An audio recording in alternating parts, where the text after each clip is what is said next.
Okay, testing, testing. Why am I not on screen? Why did this move all the way to the side like that?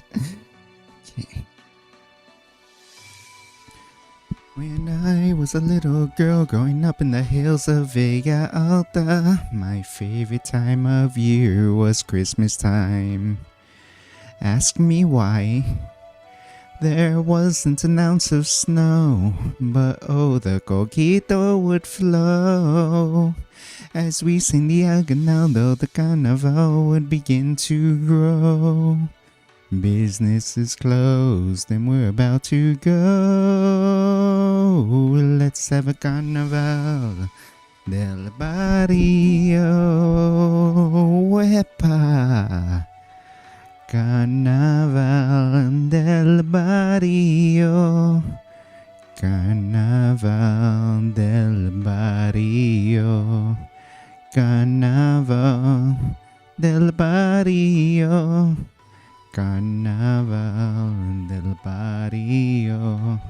We don't need electricidad. Get off your Avanza.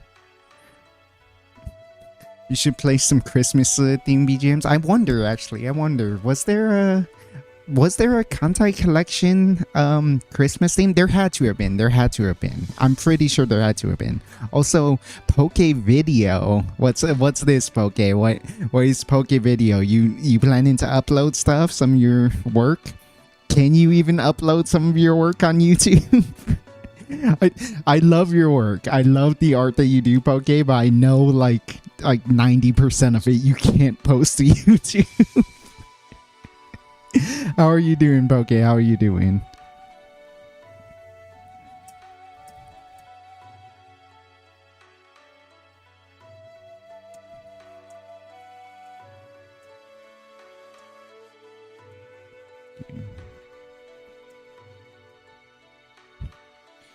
Let me just pin our question of the day.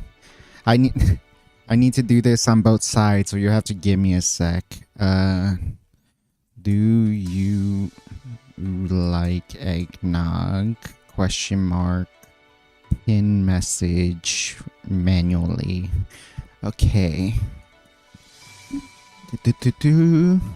I don't know why it's shown that way. Like in the past, it shows as Poke, but Poke Video is just my YouTube. Oh, right. They did that weird thing where it was like, oh, now they're now just gonna call you the username you used to be, which is weird to say the least. I don't necessarily think it's a bad thing, but it's also not a good thing. Like it's at best a side grade, and it's a downgrade, at least in the sense of like now everyone has to get used to this new system. So I don't really understand what YouTube was going for with this. I don't think it's like disastrous. Like everyone overemphasizes how bad a YouTube change is, but it's like it's not a good change. I will admit that. Tonight on Midnight Mixology.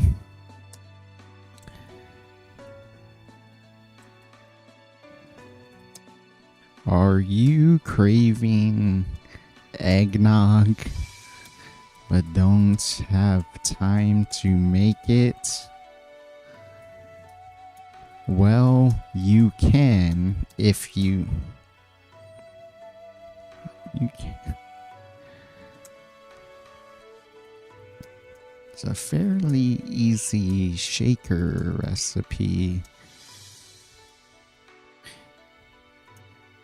If you only need one serving of egg nog for yourself.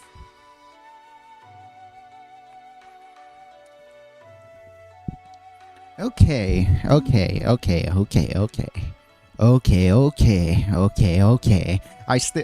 I still fucking love my friend and I were talking about Uma Musume Volume 3, Season 3, and like we were kind of complaining about it just because like it's easily the least well written of the 3 Pretty Derby series, but it's also just so there's so many funny moments in that too. Like I love that bit throughout the whole thing of Uma Musume Season 3 is that Kita-san will continuously run into this blonde guy. And he's clearly a foreigner. He's not drawn like anyone else. You're clearly supposed to infer that this dude's American. But he does speak Japanese. But every time Kita-san runs into him, he's like oh, sorry, I don't speak English. And then like tries to help him in English, and it's like okay, and then like draws things for him to help him. The thing is, this American dude is speaking to her in perfect Japanese. Like he can understand her, but she's like assuming he can't speak Japanese and keeps like scribbling stuff down for him and trying to speak to him in English. It's really funny to me.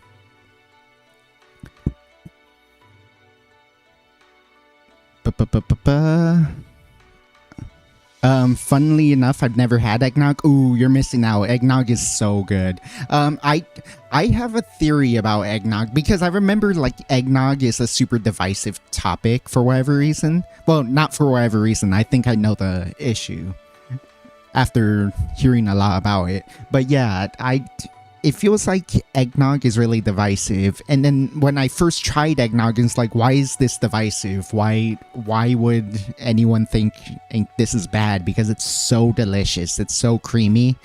And then I realized at some point, well, everyone who doesn't like eggnog has only ever had the jars, the carton stuff. Everyone who likes eggnog makes it themselves, and when you make it yourself, it's a lot better. It's so rich, it's so creamy, it's so good. Plus, I can't make use of the Poke name unless it's like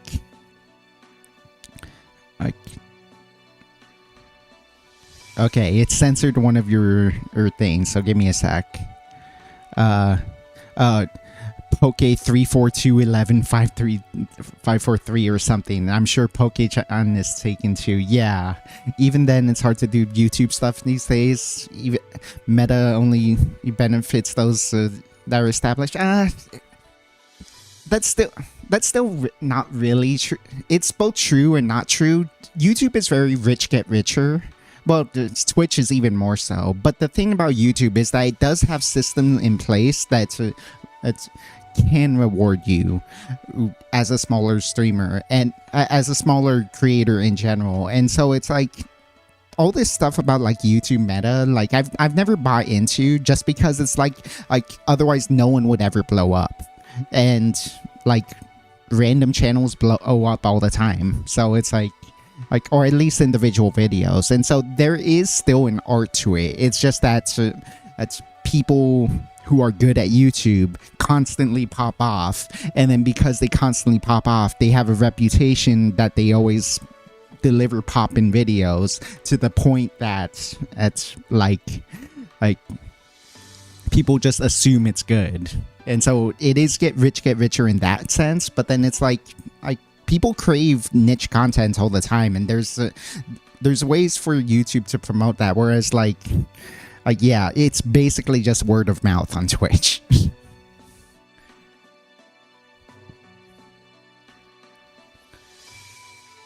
Okay, let's actually get into the video. So,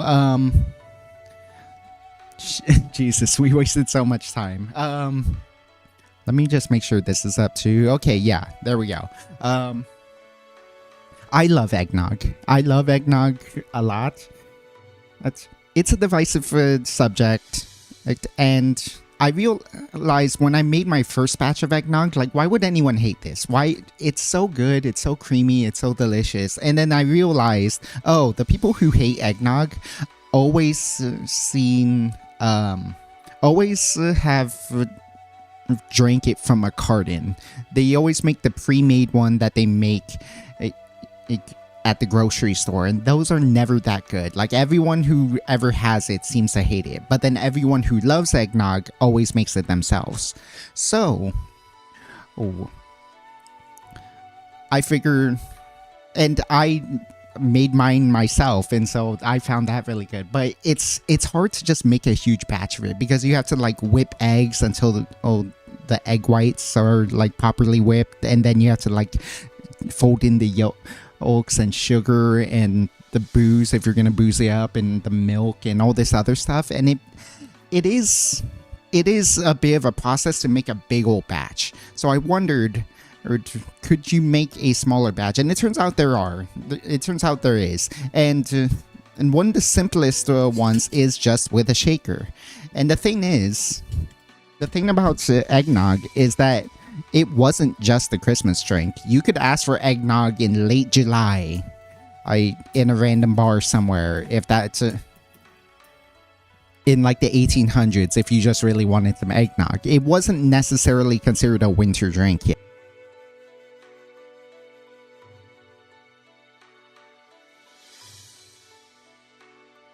Calm down. Testing. Am I back? Okay. Yeah.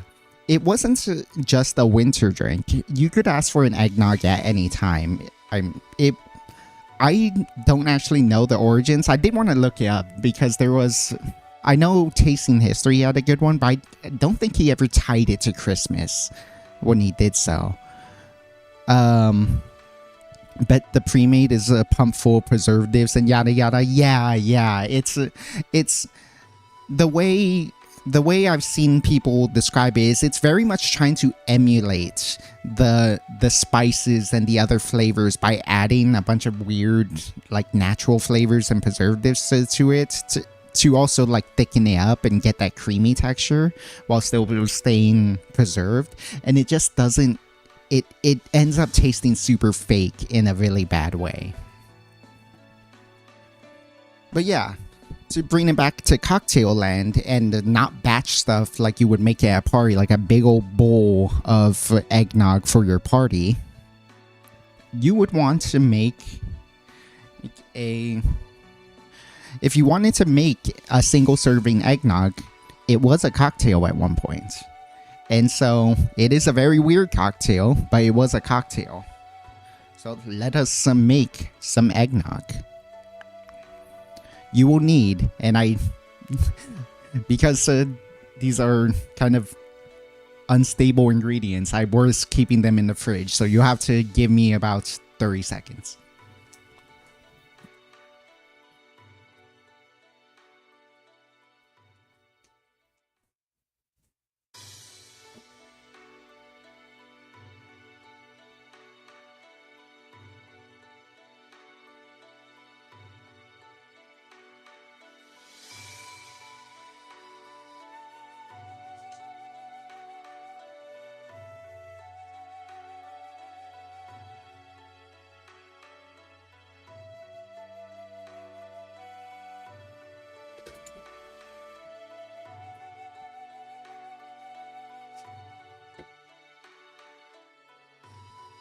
Oh.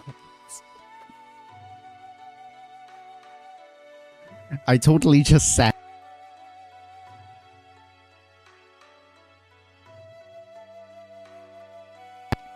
So, it's going to be a very strange cocktail. First of all, we are just going to be cracking an egg into our shaker.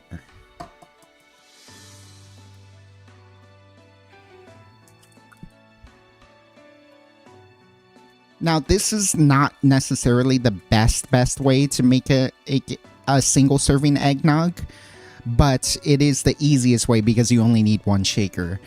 There is a really nice way to basically emulate like a batched eggnog, like a full-on, like whipping the egg whites and folding them back in with the regular egg yolks and sugar and all that. But it would require 2 shakers and it would require very careful shaking because if you overwork it, you're gonna accidentally make butter in your shaker. So this is a much simpler way to make eggnog that doesn't involve that. It's not going to be as good as a batched eggnog, but it's going to be like 90% of the way. It's going to be good enough for you. So 1 egg,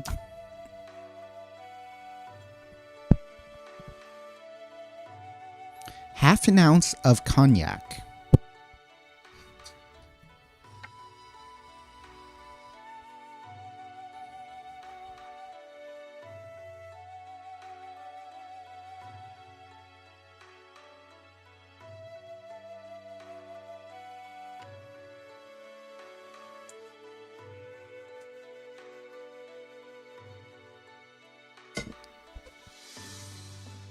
half an ounce of some simple syrup. This is arguable. You might not need this. This is already gonna be like rather sweet, rather rich, and so you might not need this. I remember last time I made this, I did need it, so we'll see.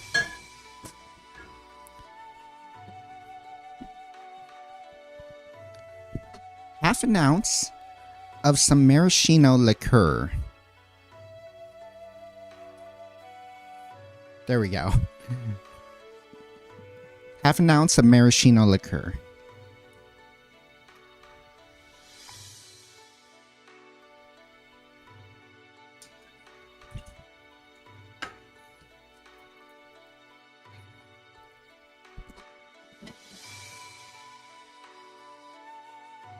I would go with a bourbon, so 2 ounces of bourbon of your choice. Today, I really want Four Roses. Four Roses has a sweetness to it.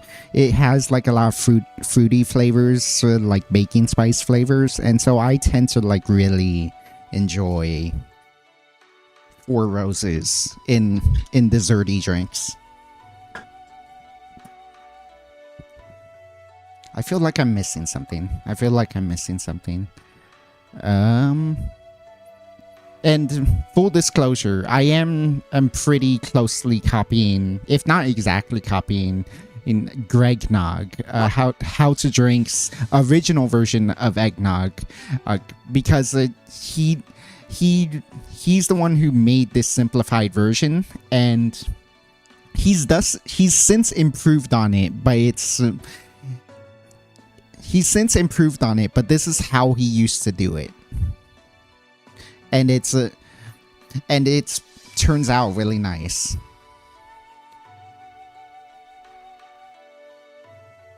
Ah, crap. Okay. Ah, Crimbus. Okay.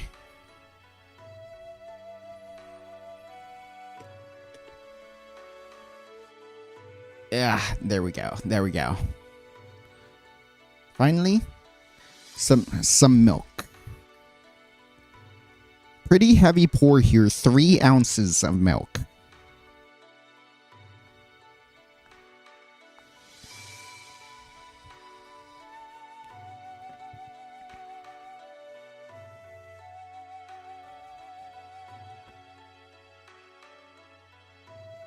Now, whenever you're involving an egg in your recipe, particularly an egg white, you are going to want to dry shake it, which is to say you don't shake it with ice. That's because you want to be whipping that egg white. You want to have the proteins unravel. That's what makes this drink so fluffy, so silky. That's what makes any drink so like silky, have that texture to it whenever you incorporate the egg whites, because as that work you put into it dry shaking it.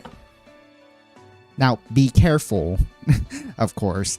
The reason your shaker wants to stay closed is because as the cold air creates a vacuum that seals these together. This is not cold enough to be sealed together, so you do have to shake this pretty carefully.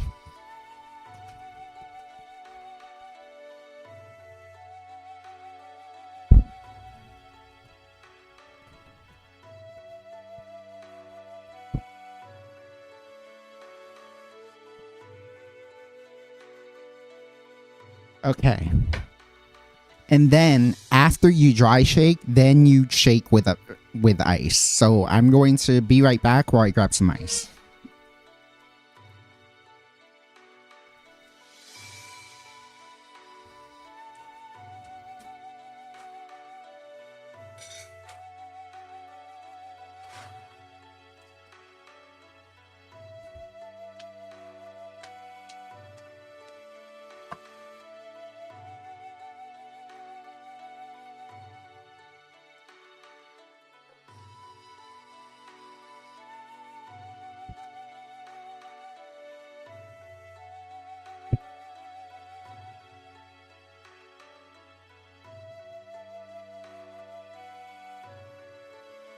Okay, I forgot to grab a glass too, but let's get to the side shot.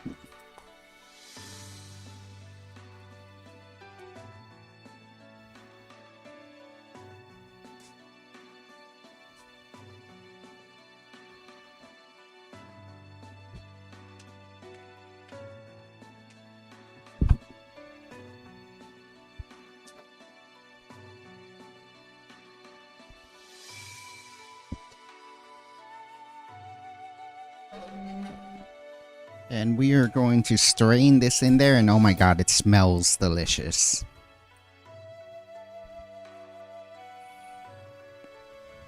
We had added a lot of milk, so it's gonna have a really high wash line. This is a much higher glass than I'm usually used to using.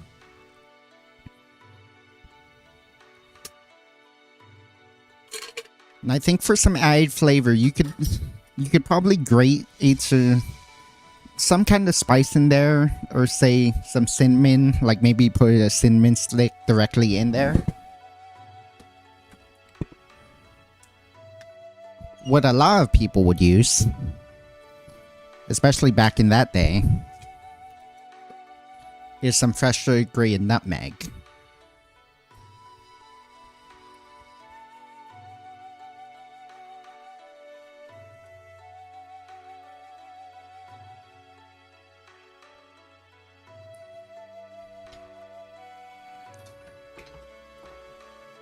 And there you have it.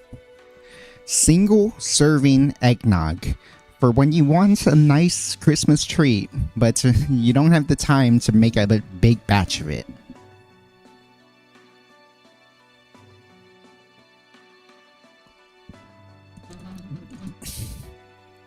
It's good. It's good. It's good. It's good. It's good. It's good. It's good. Did anyone ever watch National Lampoon Christmas Holiday? I forget if that's the one, because I never personally watched that one, but I've seen that scene where he's just like nervously laughing while just drinking hella eggnog and going, it's good, it's good, it's good, it's good, it's good, it's good.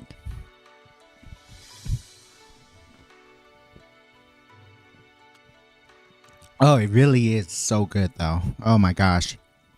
Yeah, this is like 90% as good as like the batched eggnog I'll make for my family when on like holidays. I'm gonna make coquito for them, which is like a I should figure out how to make a coquito one day, but that will be really tough. It'll be really tough to make coquito, but I want to try it one day.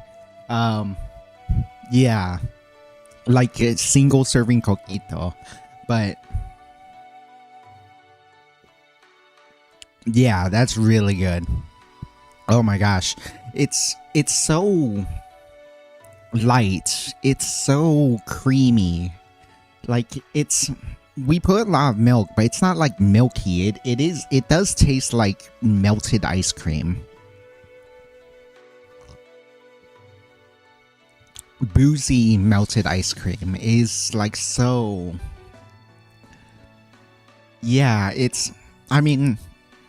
I think that's exactly what it is. It tastes kind of like melted vanilla ice cream, but with added spice, not just from the grated nutmeg, but like the cinnamon notes of the Four Roses, and you get a lot of the complexities, the various fruity notes of the bourbon and the cognac.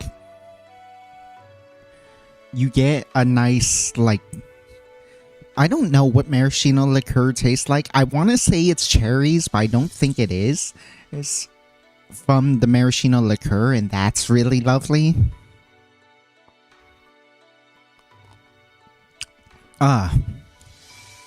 That is delicious. That is so delicious. It really is just I do think this serves very well as a Christmas drink, but hey, if it's a hot July, like middle of summer, I would say make one of these too, because it's so refreshing. It really does feel like it kind of like the experience of drinking this drink is like the pleasant feeling of snow falling. Like you're voluntarily at somewhere with snow, and you're like lying on your back within the fluffy snow, making snow angels and such. This is This is a super pleasant. It's an approachable drink too. It's not. It really isn't that complicated. If we're being honest, it is just a boozed up, like melted vanilla ice cream, but like if you can note the flavors of the booze you put into it, that adds a lot of wonderful complexity to it. It's kind of like the Naughty Dog in that way. The root beer drink we made, that drink is so good because it just tastes like a root beer float, but it's because you add a nice rum to it. It adds the complexities of the nice rum, but those complexities aren't the only thing. They're complemented by the pretty simple flavors of your root beer, of the heavy cream, of the Kahlua, of everything else in it. That's like just mingles with the basic drink in a way that turns it complex and turns it exciting.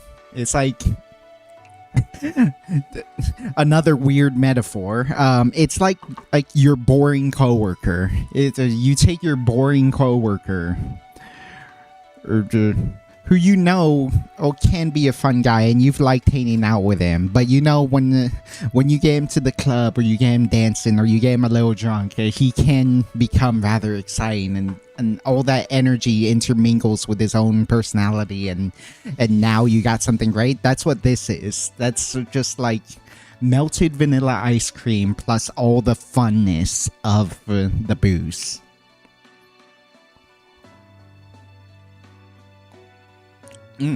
Delightful. Now, warning. Yes, we are drinking a raw egg. If that concerns you for whatever reason, then I don't know. Like I know you can replace the egg white with aquafaba, and you might be able to make this with just the egg white, I believe. I'm not sure how that would taste. In fact, we could try that out. We could potentially try that out. Because I do want to try making my own. I don't want to just copy how to drink all the time. Maybe we'll make my own version of this. Four Roses is already... Four Roses single barrel is already a small... It's not single barrel, right? Yeah, it's small batch. Four Roses small batch is already like my unique touch on it, but we can probably expand on this more to make it more mine rather than his. And I would kind of like that. Also, for the record, there's not really much planned today. We could probably just Zatsudan for a while. There's not a lot to talk about, but I just like talking to you guys. Like, what are you guys up to? You guys have Christmas plans? I did manage to get Christmas Eve off, so I'll be enjoying some coquito with my family, doing all that.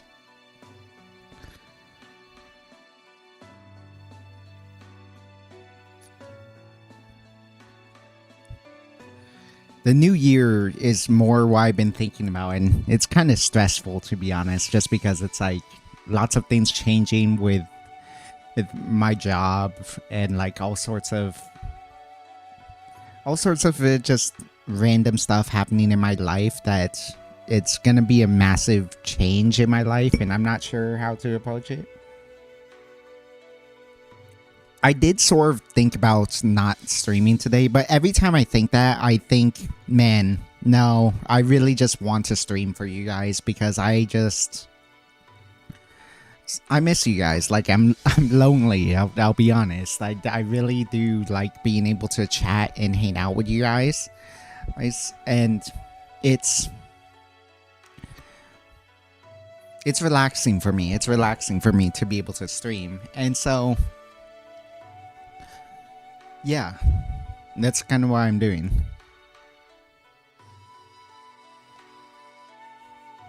At the moment, doing dailies for which game?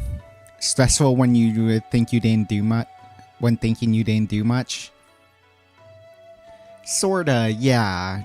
because like when I don't stream, I don't feel like I'm really engaging with you guys properly, and that's not just from like a selfish, oh, I need to be consistent as a content creator. It's more just like you have to do that to maintain a consistent relationship, right? And I just really want to be able to be there for you guys. I really enjoy being able to stream, be able to share my knowledge, to be able to just hang out and chat with you guys. Create a place where or you feel like you can hang out with me and have a casual drink and a good time.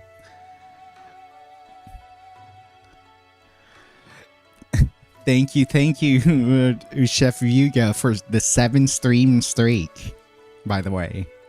It's awesome that you stuck around for all these streams. Thank you so much.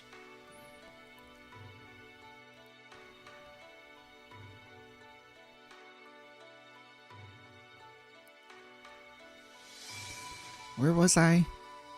Oh yeah. Wiggle, wiggle, wiggle, wiggle. Well, talking about New Year's coming up and thinking about what has been accomplished sort of thing. Well, no, that's not what it is. Part of it is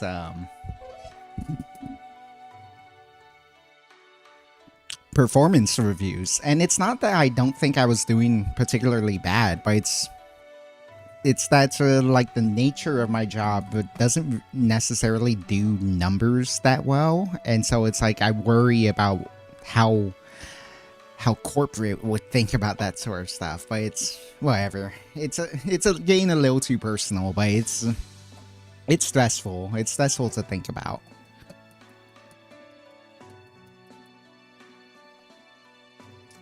What dailies are you doing, by the way? Okay. What game have you been on? I know you played the GFL 2, and I know you played Wua Wuthering Waves. I keep forgetting what the actual name of that game is. Let me toss out this ice real fast.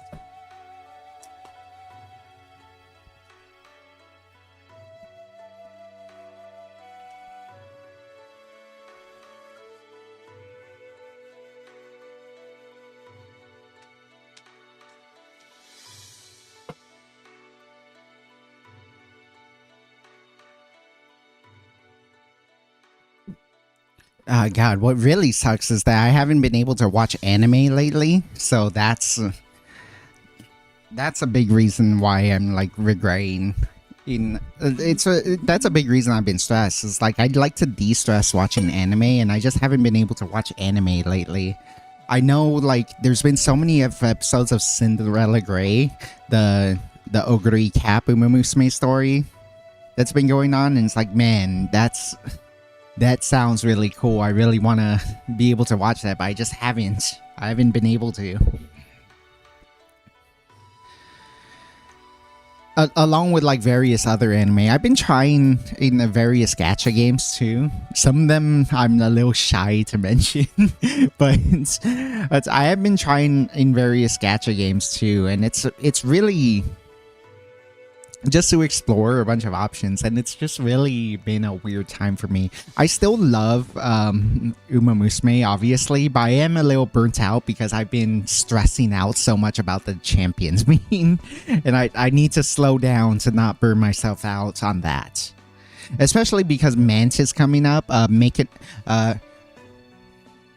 Make a new track, Mant. That is the campaign that caused many EP players to quit. So I'm not particularly excited about that.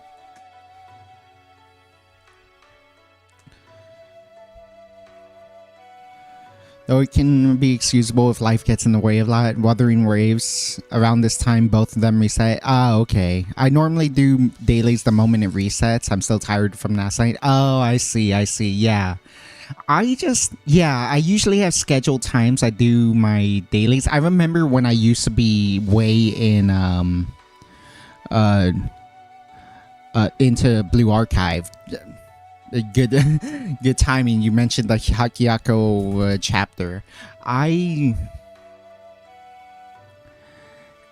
I quit Blue Archive, I'll be honest. Like, I just couldn't keep up with the dailies anymore just because the dailies take so long. And it feels weird to come back to the game because I know it's fast because I'm already so far behind. And when you're free to play, most of your income comes from, like, strategically planning your... Carrots is the Uma Musume version, where the pyroxene, strategically planning your pyroxene for the meta units, for the fast. And so, for the limiteds. And so, like, because I haven't played in a while, it feels weird to even go on the fast. Because I'm so far behind that I'm probably going to do bad in raids. And if I do bad in raids, I've lost most of my income. And so it's really tough. It's really tough for me to feel like I can get back into Blue Archive. But, man, it's challenging. It's challenging. I'm trying to resist the urge not to talk about the drama that happened with Blue Archive recently. Mostly because I feel like I'm on an unpopular part of the opinion on it. But, well, it's divisive, whichever side you're on it, so I don't want to mention it. But yeah, it's.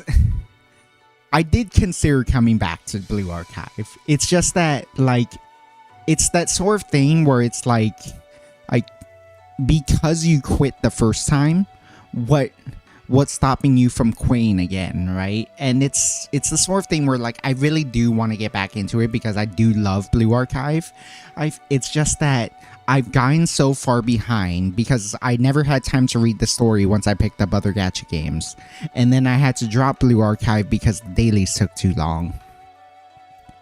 And then because I dropped it, I missed out on a bunch of limiteds. I missed out on a bunch of limiteds. I missed out on a bunch of meta units, and therefore I can't do raids effectively, which severely impact my income, at which point I would need to buy into it. But I really want to buy into it, and because of all those factors, it's hard for me to really want to return. You know what I mean? I don't really go full meta in Blue Archive. When you're free to play, you have to be pretty picky, and so you do have to pick the meta units. That being said, and then, like, that's where the fest is anyways. So that's what the fest is for anyways. You can get spooked by the waifus you actually wanted. And then, even if you don't get them, like, you're expanding your roster, you're getting the broken fest units, etc. I don't know what's with BA's banner anyways. Sometimes I get spooked by our season. It's because the rates are so horrible. I remember it took me 400 rolls to get a dress Hina naturally. And the reason I went to 400 and not just claim her on pity is because I wanted to use the pity points to get the LFs instead, because it makes it a lot cheaper to UE 50 her. I don't know about you, but I get spooked with meta units. Yeah, I don't have that kind of luck. I need to actually roll on the meta units if I really want them. Non-banner on them, Kisaki, Jessina. Fuck you. Come on, man. Yay, you're blessed by the gods.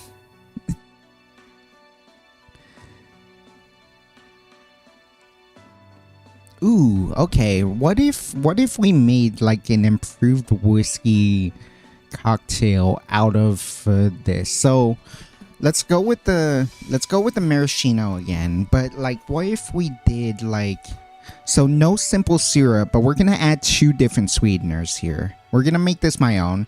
We're still gonna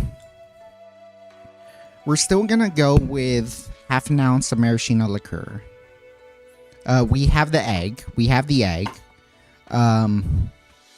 We'll go half an ounce of maraschino liqueur. Oh boy, this drink sneaks up on you. Hold up, let me activate drunk toggle because I am quite drunk already.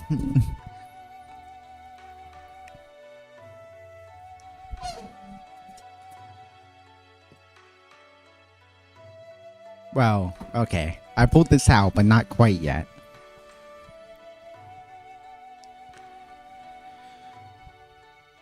Half an ounce of curacao.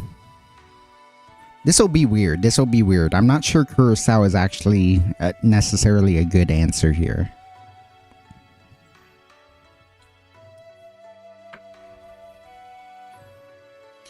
I mostly enjoy BA as a visual novel. Like, it isn't like you need your own students for the story. Sometimes I only notice when you pull out your credit card. Yep. When you in the narrative. Yep. I do agree with that. And like the issue is that's why I'm so bummed out by the dailies. Let me finish this drink and we can talk about it. Okay, we're getting weird now. I'm gonna go half an ounce of absinthe. Where does it say? There we go. Half an ounce of absinthe. You know me, I'm an absinthe fiend. I do love me some absinthe. And this is gonna be significantly boozier than Greg's Egg Nog. This is gonna be, well, if his is Greg Nog, would mine be Egg Nonatsu? Egg Nog Natsu? We'll see.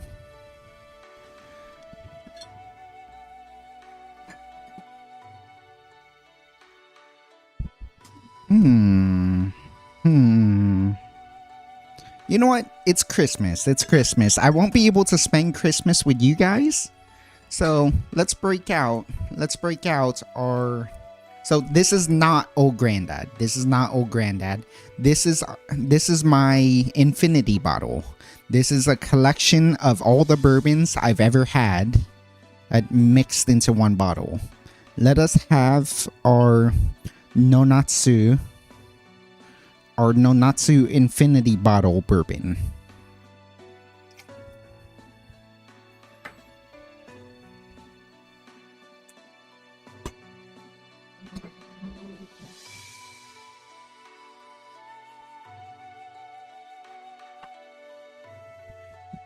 Would it be weird to add bitters to this?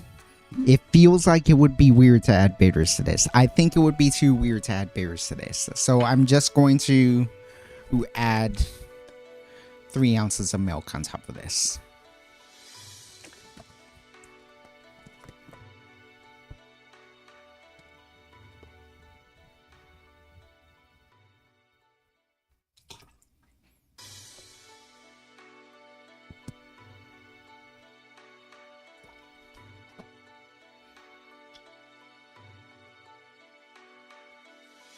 Okay.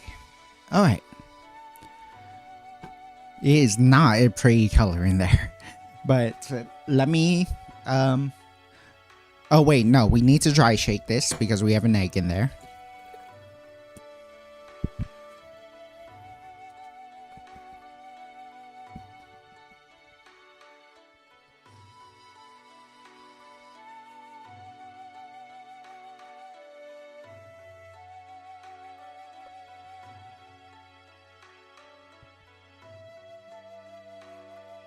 I think giving it a really strong, like 20 seconds is a good shake for your egg whites. The more you work it, the fluffier it becomes. And so you do want to put a good amount of work into it. But be right back while I grab some ice so we can properly shake this.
I'm using the same glass. Don't do this. Use a use a fresh glass, but I'm using the same glass because I'm lazy.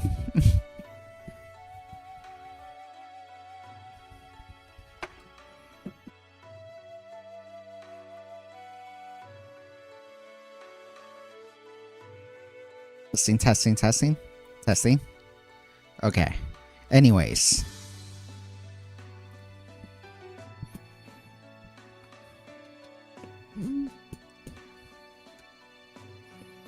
Such a perfect wash line for this glass. This is a slightly bigger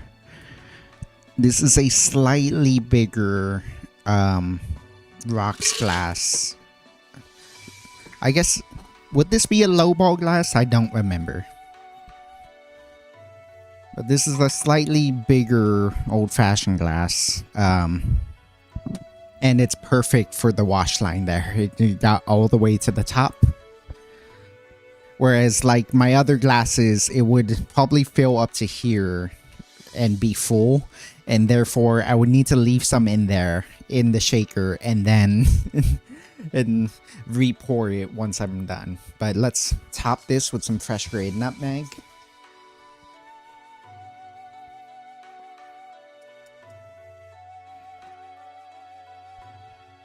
I do think the fresh grade nutmeg is a huge component of the flavor profile for this. I would not skip it. If it's not like it needs it, but it adds so much to it. It melds with the drink so perfectly. Now here we go. So if the last one was Egg Nog, because of how to drink, and that was how to drink's recipe, this is Egg Nog Natsu.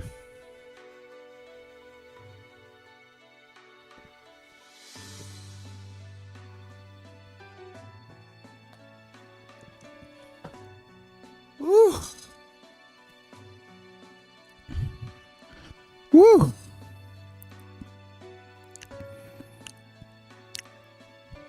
Oh, that's so much stronger. You get a nice hit of the absinthe. I think there's too much absinthe.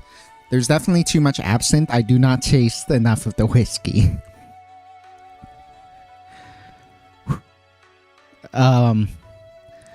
Wow, that is very strong. And I don't usually say that. Like, strength is not usually a component of the drink for me because I drink a lot of alcohol. I'm used to it. But boy, that is strong. Oh my goodness. It's because we added so much more maraschino liqueur to it. Or more just booze in general. Half an ounce of curacao to replace the cognac, which is weaker, but then also half an ounce of absinthe, which is much stronger.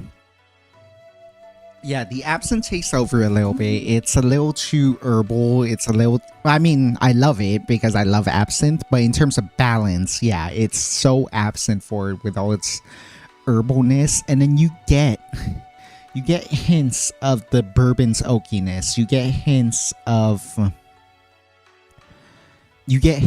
the fruity flavors of the other drinks, but it's so dominated by the absinthe. I need to put a little less absinthe. Or none at all. But I don't think I would like a drink that didn't have absinthe in it. I don't think I would like this as much if it didn't have absinthe in it.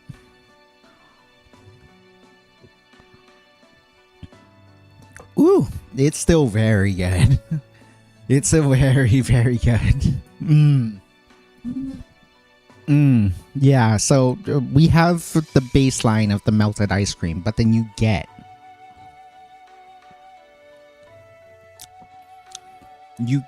all those absinthe herbiness. That black licorice. That you get some of the like weird sweetness from maraschino liqueur. I'm not detecting much of the bourbon. I'm starting to wonder if I forgot to put the bourbon in at all. But I feel like I taste some of the oakiness from the bourbon barrel. No, I definitely put bourbon in there. It's just that I don't recognize it that well. Oh yeah, I'm getting some of it. It is a strange flavor, but it is a good flavor. It's just not particularly well balanced. Because I don't think I'm getting a lot of the curacao either. We need to do some work for Egg Nonatsu, Egg Nog Natsu for it to be good. For it to be great, rather. This is still very good, and it's... I will finish this, and I'm gonna get very fucked up on it, but... Ooh. I suppose when it comes to that stuff, my luck only seems to shine when pulling on meta units, only when I'm not aware of it. Only yesterday, I watched a gacha YouTuber talk about which to aim for guaranteed. It's like that too in the early days when I played FGO. I didn't know I pulled an S tier 5-star servant, but I didn't care for him because I wanted the waifu of the time. Yeah. I feel that. It's why, like, most of the time I tend to play the waifu only games, is because it's like it is kind of a buzzkill to not pull the waifu that you really want.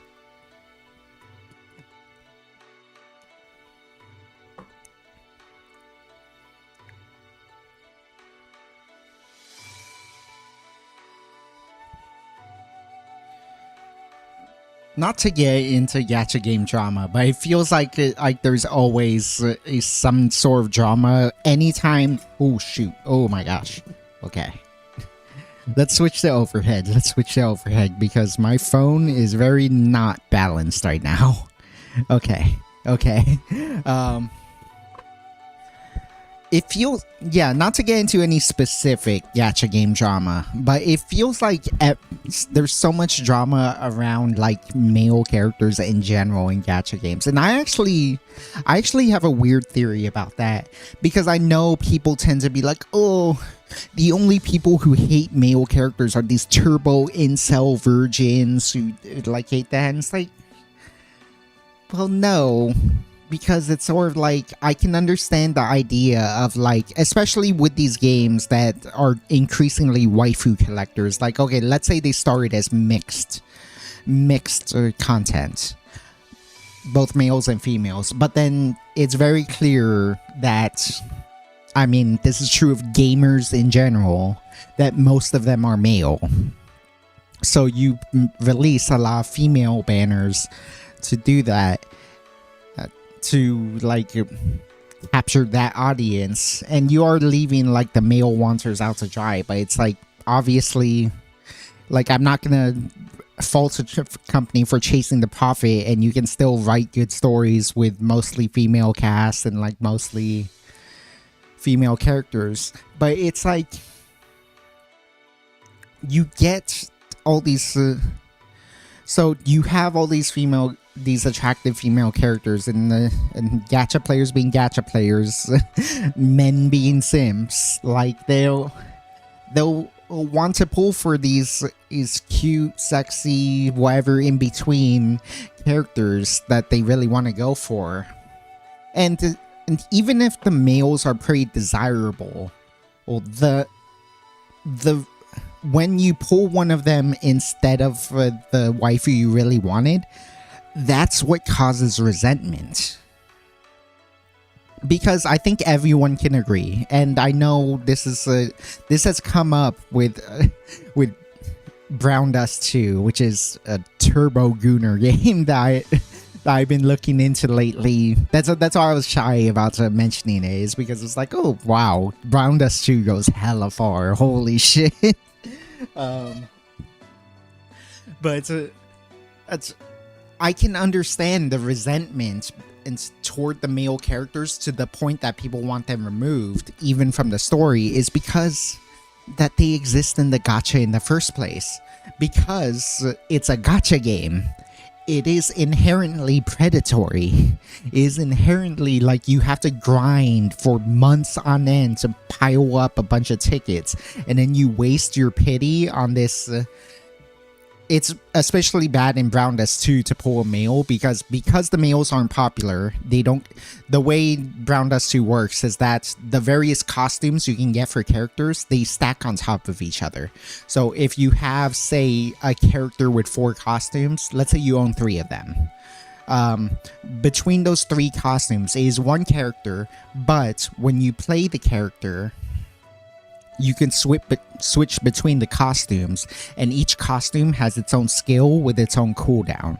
And then so if you have three characters, it's like, oh, costume 1 is on cooldown, switch to costume 2 and use that skill. Switch to costume 3 because you don't even need the skill, you can use that to do regular attacks while you wait for the other two to go on cooldown. And so like you have that diverse gameplay, whereas because the male characters aren't popular, they don't get new costumes. Because they don't get new costumes, they are power crept out of the meta. Because they're power crept out of the meta, even if they were likable, they are useless characters. And then so it creates this resentment, and because you're creating so much resentment just from the fact that they're in the gacha pool breaking your jaws, like now people get mad whenever they even see them in the story because they're reminded of how they bricked their gacha draw 3 times in a row. Or they're mad at them just because, oh, because of them I had to spend extra money in order to pull the waifu I actually wanted. Or because I see them in the story, like it reminds me that I already have +5 of him, and so like in addition to him already being useless, I pulled him so much that he isn't even worth that. And then so you create such a huge feedback loop of negativity when they're in the gacha that it's like, why were they in the gacha in the first place? Because on the other hand, you have a game like Nikkei. Nikkei is a female only roster. The Nikkeis you pull are all female, they're all waifus. But there are various male characters who are very important to the lore. So it's not like they're irrelevant. They are very important to the lore, and they are some of the most popular characters. Everyone loves Oswald from Nikkei. Everyone loves Anderson from Nikkei. A bunch of people love Johan from Nikkei. These are all male characters, and they're some of the most popular characters in Nikkei. I think if they were pullable, there would be resentment for these characters, and we would have all this drama about, oh, we should remove them from the game entirely. Oh, why do our characters even interact with these characters? And it's not just because of some turbo virgin incels who don't want to see their waifu with any other character. No, it's because of the resentment of like pulling for these guys when they're not desirable. Compared to the waifus that you wanted to pull. And so it's like, I do think it's a weird sort of thing where it's like,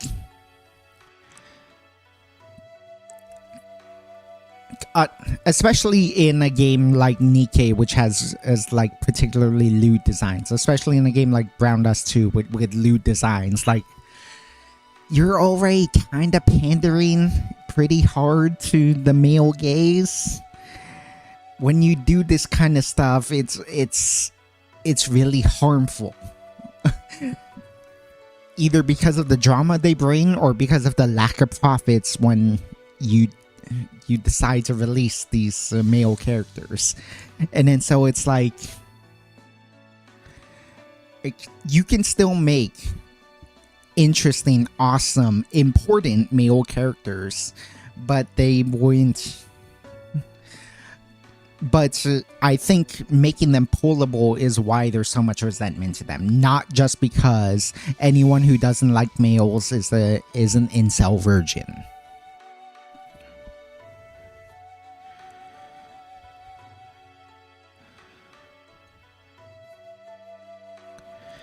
Could be that sometimes it's something else, like the writing is just bad, like with Chaos Zero Nightmare. Yes, Chaos Zero. Well, here's the thing about, so it's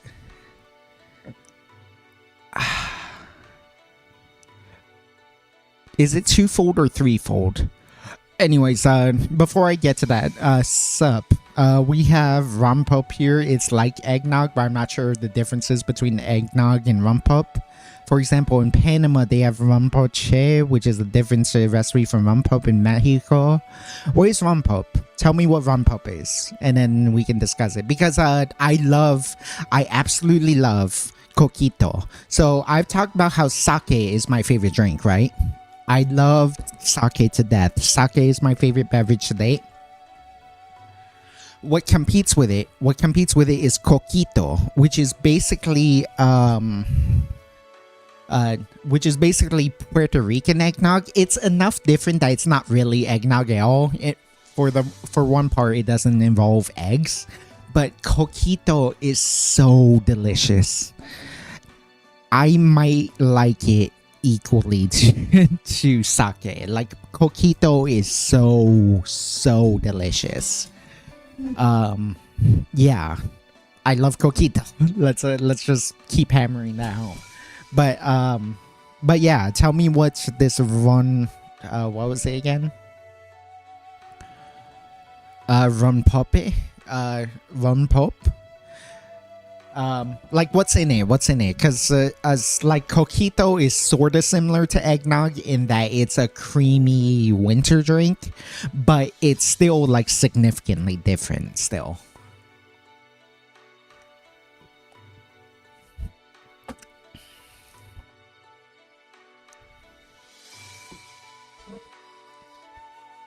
I don't know what the difference is or if they're the same thing, just a different name. Ah, okay. Well, tell me the ingredients. Tell me the ingredients that goes into rumpop. It could be that, but sometimes it's something else, like the writing is bad, like with Chaos Zero Nightmare. Yeah, Chaos Zero Nightmare.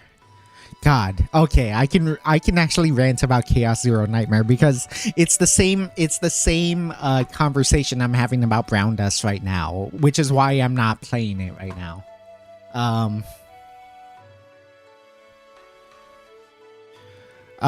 Honestly sounds like a deflect from the issue. What do you mean by that, Poke? What do you mean by that? Let me know. Traditionally here, the nuns make rum pop year-round buying cold month peak OK sales. Okay, that makes sense. Yeah, it's kind of like eggnog. Eggnog wasn't always a Christmas drink. You could order eggnog in July. You can order eggnog in May or June, in the dead of summer, and still buy eggnog. Like, eggnog wasn't always a winter drink back in like the 1800s.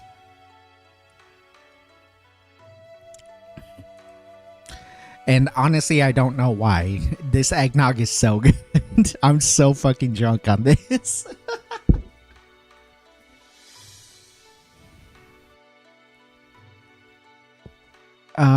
Yeah, so to bring it back to Chaos Zone Nightmare. Man, I think if it took itself more seriously... What's this? We're making eggnog. How are you doing there, Andrew?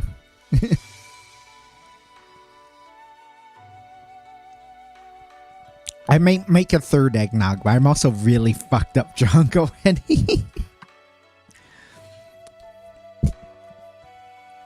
You should make chocolate eggnog. Ooh. That could be something. Something with creme de cacao? Maybe. So creme de cacao... That could work. Maybe. Yeah, let's try that. You might be onto something. We could try that, sure. Since eggnog ain't a milk, well, I mean, the recipe I'm using does use milk, but yeah, we could try it. If I'm not feeling like too drunk, I'm gonna... Let me grab some water, in fact. And then we'll talk Chaos Zone Nightmare, because, like, I did look into that game a bit, and I'm like, man, I know I would have loved this game if it turned out good. And there is an argument to be made with the with the thing I mentioned before about like creating resentment for the male characters just because they clog up the gacha like there is an argument to be made that if they just made it a waifu only game, it would solve like 80% of their issues right off the bat. But you'll have to give me a second. I need to grab some water.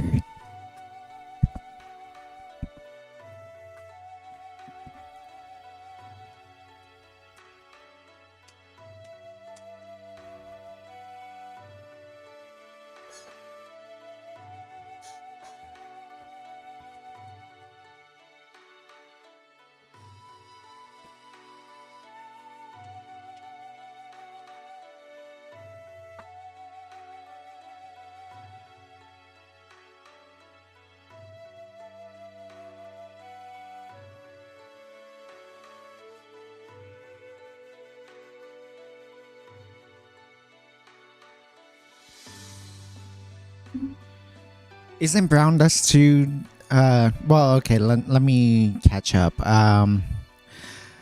Almond milk is good. I drink it fast. I do have almond milk, but I prefer regular milk. I've done Panama's Rampache with pink pine nut eggnog for others to gift. This year I want to make coquito. Make coquito. Make coquito. It's so fucking good. Make coquito.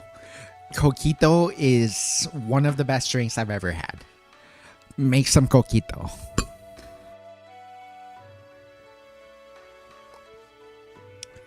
Coquito is really, really delicious.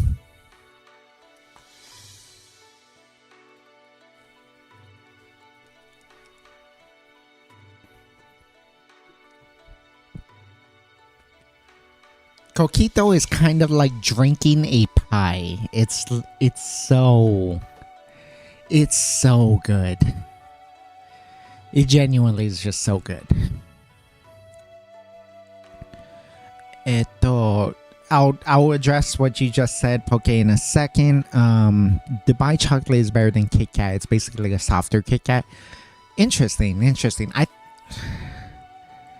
No, I don't think I've had Dubai chocolate, but I've had like other countries' wafer chocolates, which are basically, as you say, like like slightly similar, but it's ultimately different Kit Kats. And yeah, like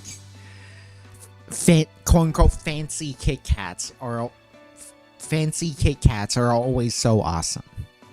But anyways, yeah, isn't Brown Dust Dilemma that it was a normal RPG before it went all in on fan service? Like, I bet they wanted to be the next Grand Blue Fantasy or something.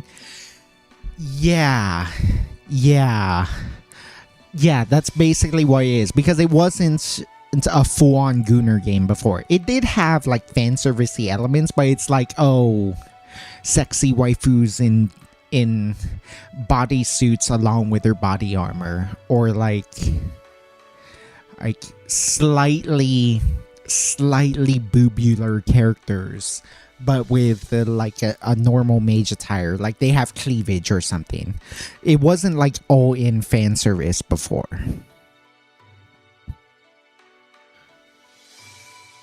I want to try those Japanese Kit Kats. They look good. I hear green tea Kit Kat is popular.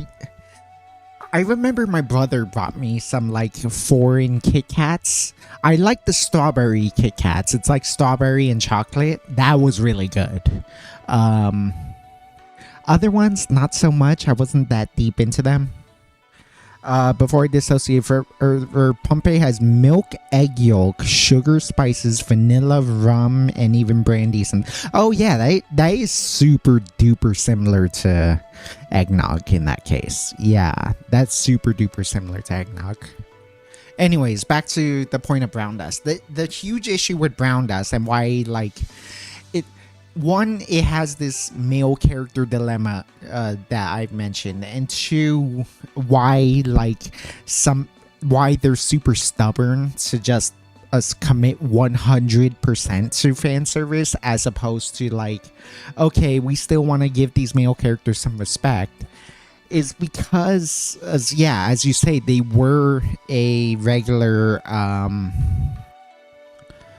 RPG game. I don't know the name, but Japanese call chocolate mini cookies. Those are good. And haichus. I love haichus. I used to get a bunch of those, and the mango ones I would just slam. Yeah.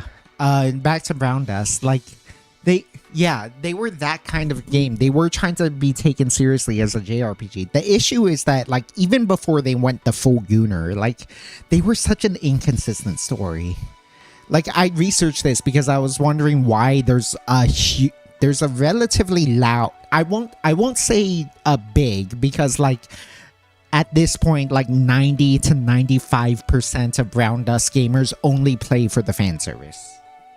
And that shows in the polls, by the way. That's not me pulling numbers out of my ass. Like, in the polls, people say, like, oh yeah, 95% of players came because of the fan service. And then like over 50% of the players don't even read the story. And that's of people who actually answered the survey, let alone the much more casual players who don't answer surveys, who barely log in, etc.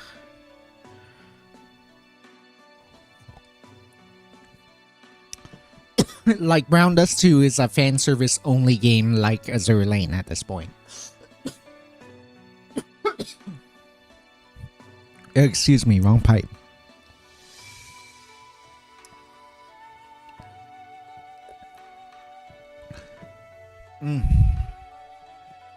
Grape Haichu, good. I like the mango one. Mango one is my jam, followed by strawberry. I'm not sure if it's the same as Egg Nog is glog from Europe. If you mean grog is something very different. I don't know what glog is. So yeah, that's part of why Brown Dust 2 has part of this problem.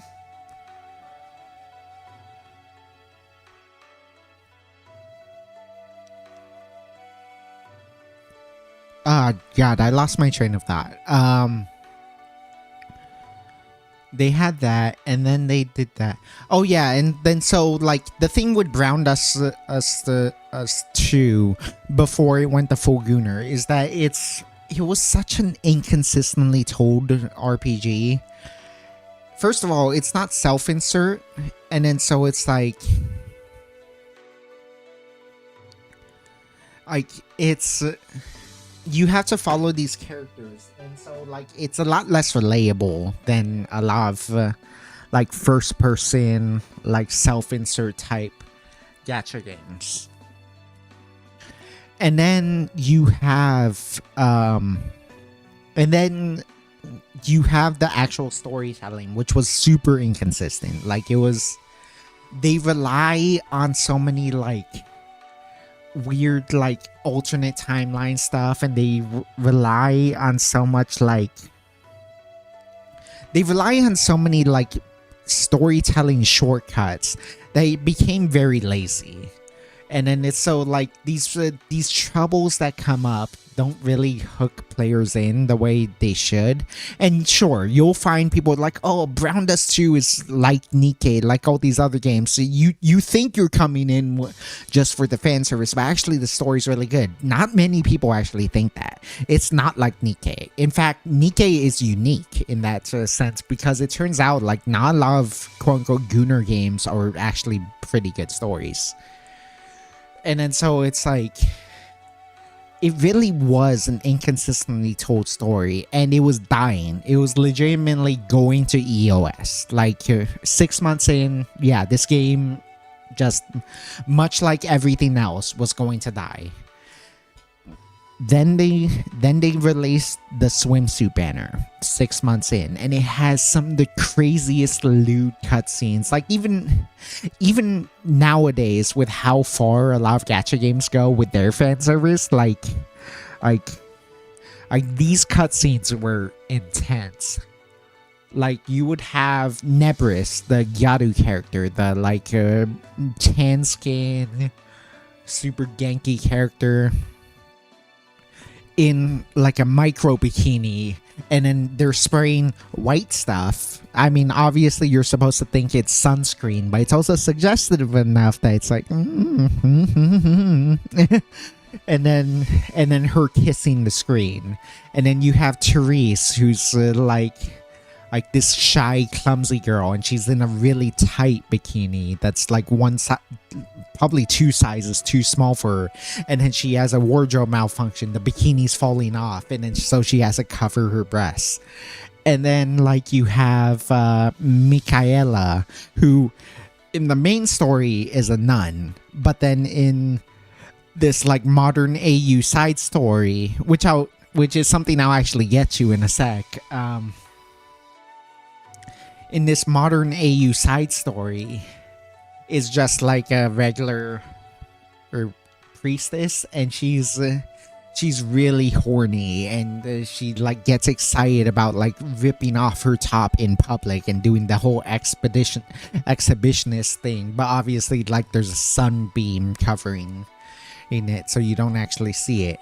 And it's like, it was so gooner, it was so fan servicey that it saved the game. People buy into it because they really wanted these characters, because they were limited time only. And it was like oh my god, I really need this character, I really want onto this lewd character. And so that became Brown Dust's reputation. And so yes, for a few months, they did still try to be the serious RPG, but most people were coming for those fan servicey things, especially because only one of them was limited. The other two, so the swimsuit Therese, the other two, the swimsuit Nebris and swimsuit Michaela,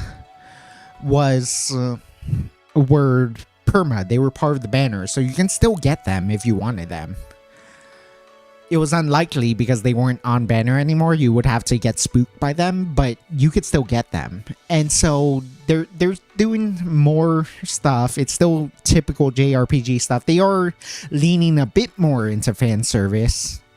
But they aren't like all in on fan service yet. And then they release another male banner, and they almost EOS again. They legitimately lose 90% of their profits instantly because they released a male banner. And that was the point that like Brown Dust 2 decided to go, okay, we're just a fan service game now. We're going to make all the cutscenes super lewd. We're going to do all this and that. And then so like when I finally get into the game, like I could near its 1-year anniversary, like I never actually really got into it, but then like they do ridiculously lewd outfits. They did like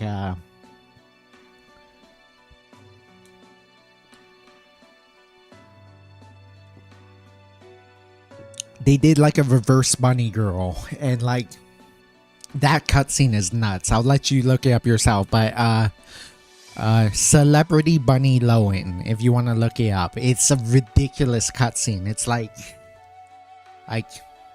like she's getting electrocuted, but it's very sensual, and then like she's getting into it in a weird way, and like that's what happens when you attack with her. And then it's like it's a very weird situation, and then you get all these other like crazy fan servicey cutscenes out of them,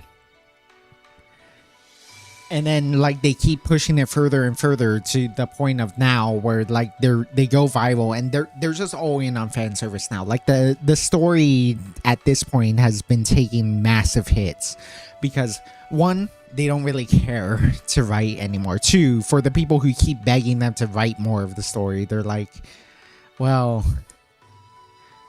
we can't really devote the time on it unless our fan service oriented players get something out of it as well. So it like leans fan servicey too, which the story likers don't like.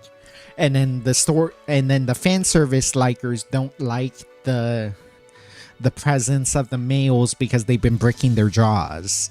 And then also, I mean, it's twofold. 1, like you do have the actual virgin incels that people blame everything on.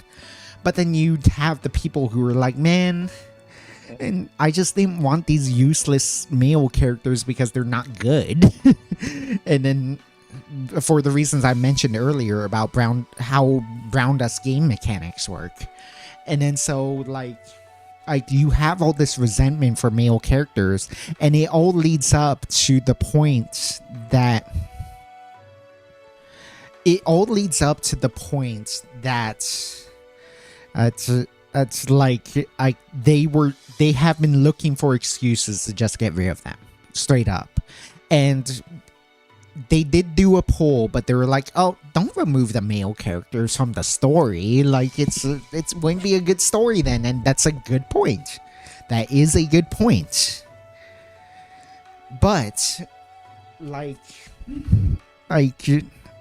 why are they in the gacha then? Right? Like, why are they in the gacha if they're creating resentment for most of the players if they were supposed to be, you know, like the thing I mentioned before, it's like there's nothing wrong with it, it's just that it's bad for that. Hello Chibidi, how are you doing? It's crazy, there used to be so many games like Hunting Pop when I was younger. Nowadays there are zero. I mean, there are some like ridiculously lewd games out there. But I think it's weird. They tone down enough to not be considered adult games, but only barely. Only barely. Because like if you've seen Brown Dust 2 animations, they are very, very nearly H games.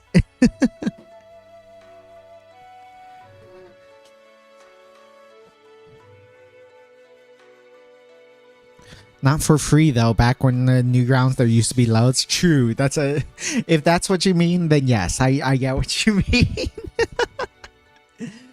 Yeah. Let me just refill my water real fast.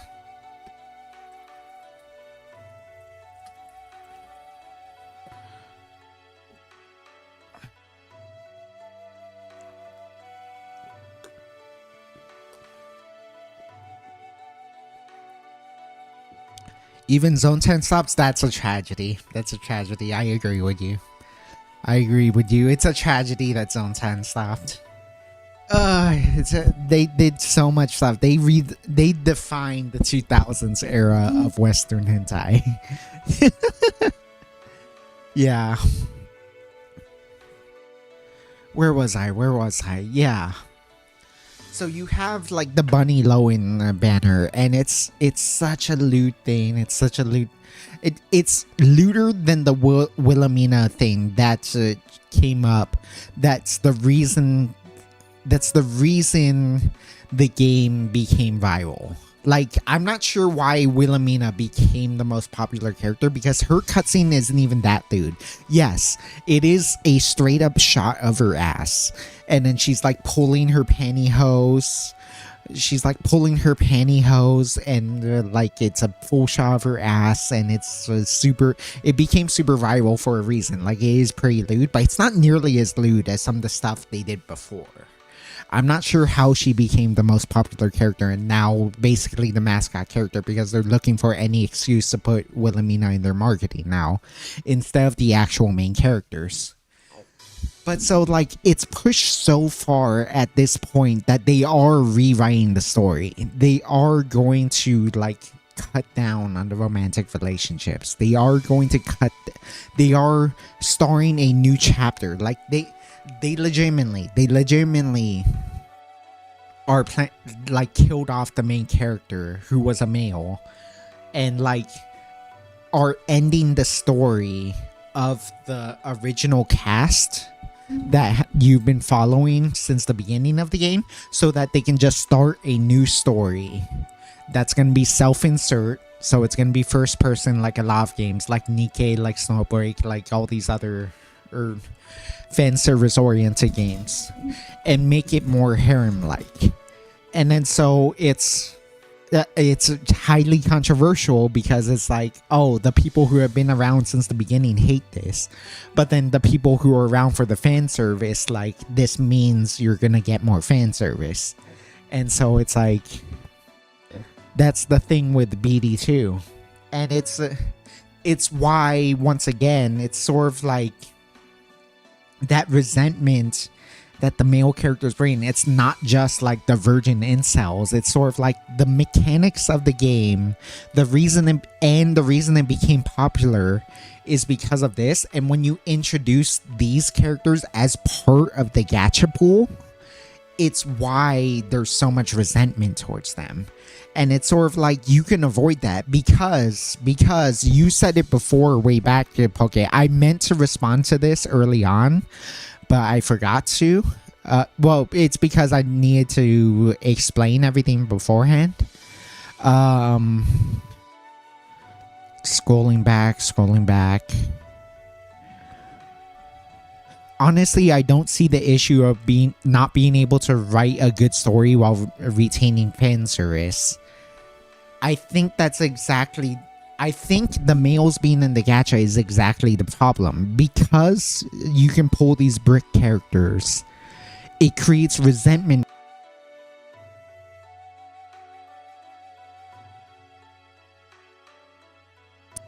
Test. Am I back? Okay. It creates resentments for these characters. Because of the fact that, like, oh, they're not the waifu I wanted, like, they're useless in-game anyways, etc. And then so, you do fuck up the ability to storytell because no one wants these male characters even in the story. Meanwhile, Nikke is a fan service game. Like, look at the outfits. Like, it's like they have ridiculously lewd outfits too. But everyone loves the male characters in Nikke because you don't have the inherent hatred of pulling for them because of the fact that it's impossible to pull a male in Nikke.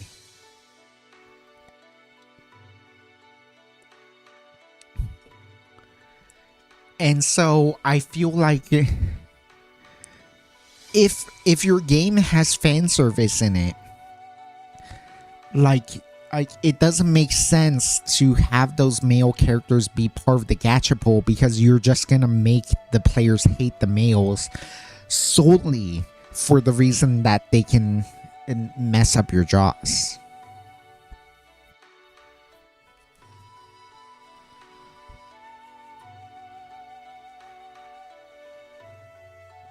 Like, you don't have to be a virgin incel to think that. Like you can think the males are important to the story. You can think the males help the story. You can think the males make the story feel more natural as, like, they interact with the female characters and, like, even sometimes have relationships with them, and it's okay.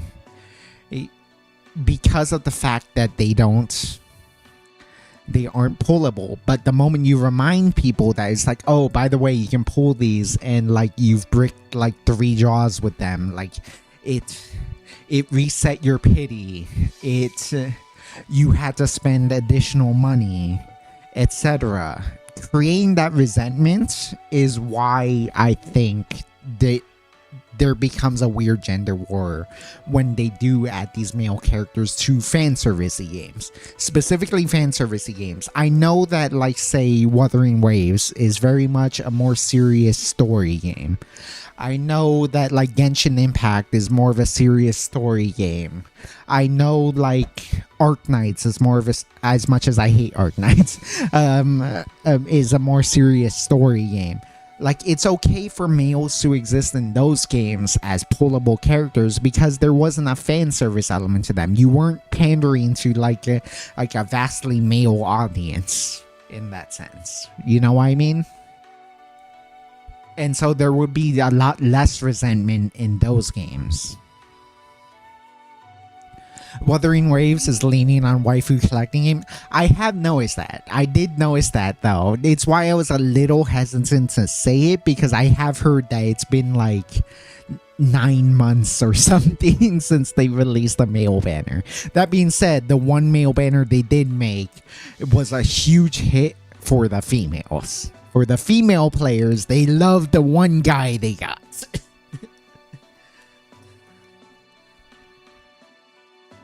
And that's the issue with the Brown Dust, is they did not make their males particularly attractive to their female audience either. Or what's left of them, at least. I hope my Autobot got that bot. Give me a sec.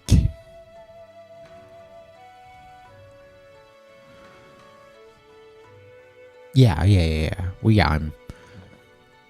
Okay. Even I like the dudes too, but not in a gay way. No, I get you.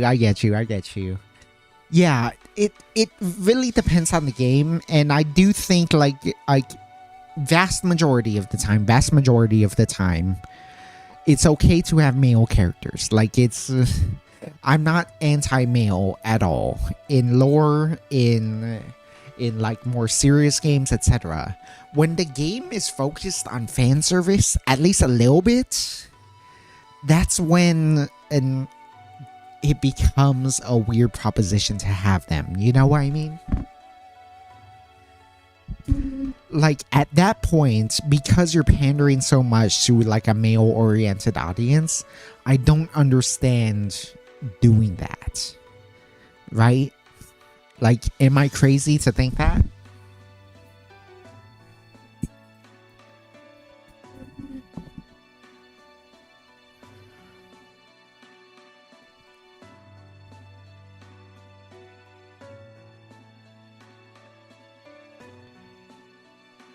I think MiHoYo did a good job pandering to both sides. I think that's a secondary issue too, is sort of like, so these, let's finally bring up the topic, because I wanted to talk about this, because that was the original reason I wanted to bring this up. Chaos Zone Zero. Chaos Zone Zero is a mixed gender gacha with male and female pullables. But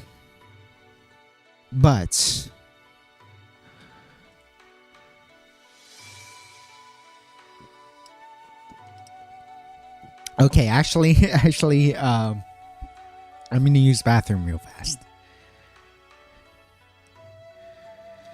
They could be like male-coded robot instead of Flashman. That's exactly what Blue Archive does, actually. Unironically, that's what Blue Archive does. But be right back. I really gotta use the bathroom.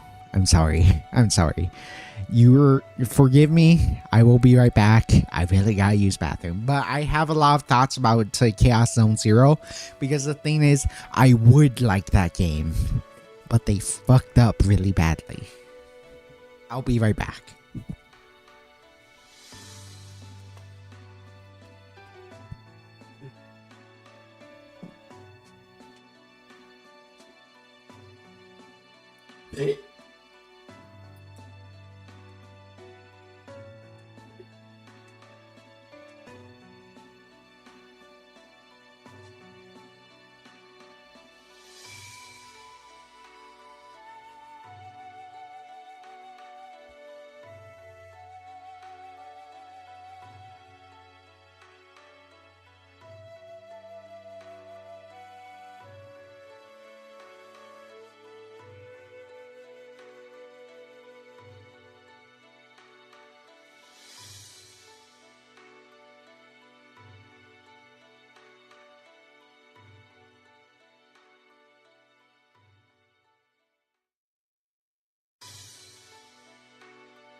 I am back.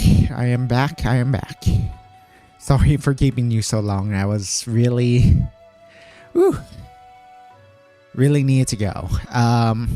Even I like the dude, but not in a gay way. Like, yeah, there are reasons to like the male characters, and I don't think it's 100% true that like pulling a male character will cause resentment for said character, but I do think it's largely true, and that's why I think it's a problem when they do that. And then they could be a male-coded robot instead of Flashman. Yeah, Blue Archive does that. There are no male characters in Blue Archive. There are male-coded characters all over the place, but none of them are human. There's a bunch of animal characters who are very clearly supposed to be male. There are a bunch of robot characters that are very clearly supposed to be male. But all of the humanoid characters are female, other than Sensei himself, who you never see in the game. Obviously, he was a character in the anime. But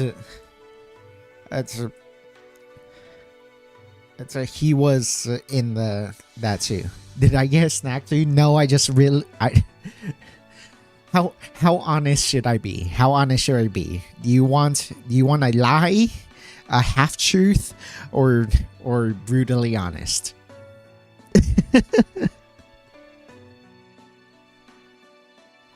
I know I was gone for longer than I should have. That's my bad. That's my bad.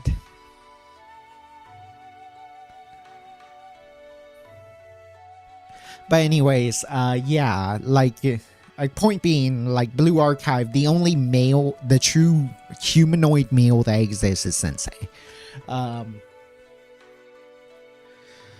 Where was I?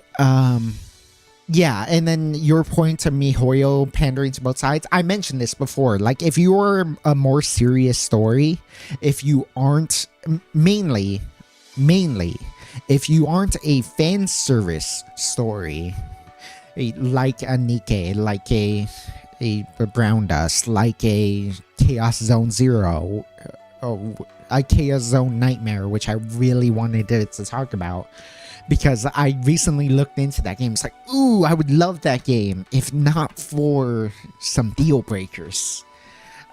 Sensei is technically unknown, but he is very male coded, I'm pretty sure. Like, he is very likely that he is male. I mean, okay, let me pull that back. Because as you just said, the story in how it's written is male oriented for sure. Yes, I agree with that 100%. So Sensei is most likely male, and he was male in the anime. They are gender neutral enough that it could be a female, a particularly nerdy female, probably.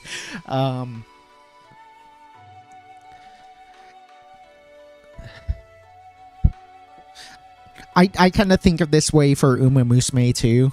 It's like they are very clearly most likely male, but then it's because most of the players are male. But what's going on? Oh, what the hell? Okay. But they leave room for it to be a female protagonist.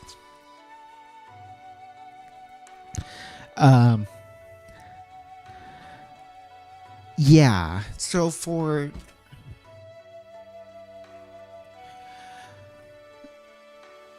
Wuthering Waves at the start was neutral in writing, but lately is male oriented. Yeah, and I think that's the trap, honestly, because it's sort of like you have a contingent of players who, if there are males in the gacha at all, they will never play it.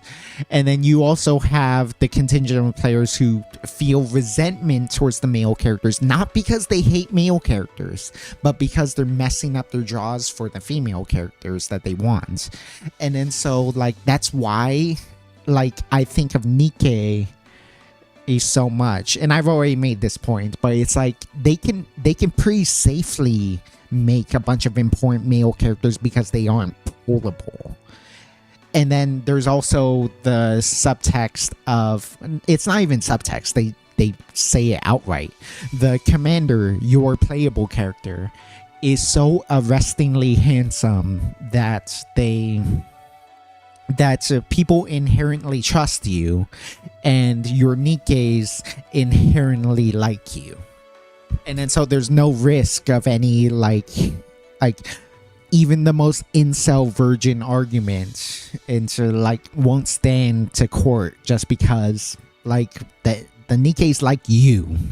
So these male characters wouldn't be a threat, let alone the normal people who are like, well, I like that these male characters interact with my Nikkeis because it leads to a more natural storytelling. But point being, like that's why I feel so weird about Chaos Zone's own Nightmare. Part of it is because it is fan servicey. Like, you've seen the art, like you've seen the designs. They're very clearly like trying to make them goonery. They aren't just like normal, like, ooh, slight fan service. Like, no, they're doing like mind break stuff, like we're in a dojin. And then they're doing like these skimpy outfits and these like loot cutscenes. Like it's very clear that they're leaning in that direction. And then so we have that resentment issue. And then you add to the fact that it was just badly written to begin with. Like, it was super like a little bit still on the tame side. What did you mean again? Sorry, I'm kind of like on like 4 different plot threads at once that I'm losing track of what I'm talking about, especially because I'm drunk right now. What did you mean by that? Sorry. But anyways, with Chaos Zone Nightmare, it's not just that aspect, the like resentment aspect I'm talking about, even for the people who aren't the turbo incels.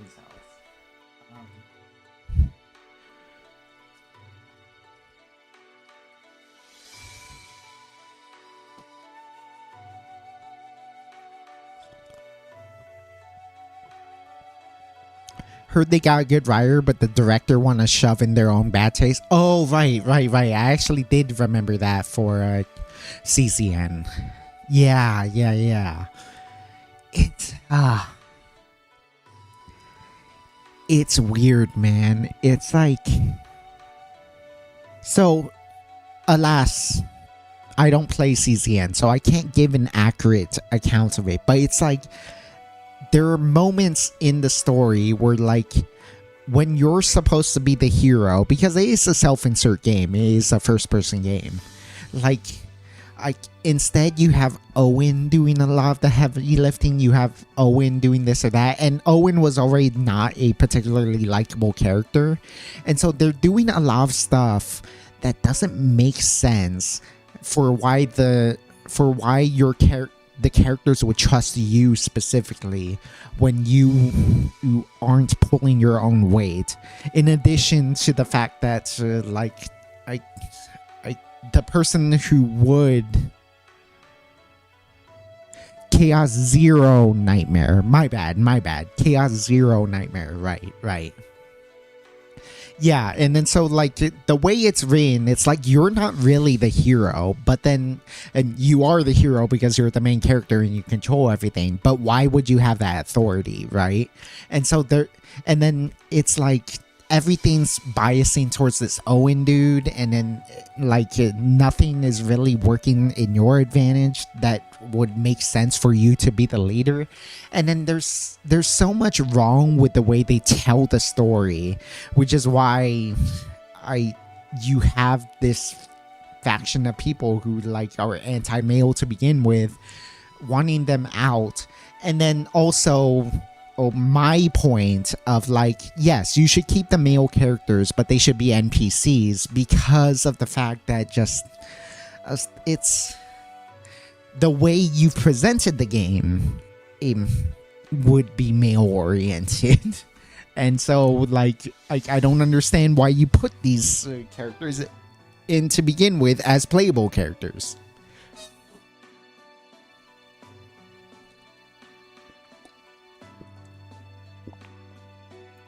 Ugh.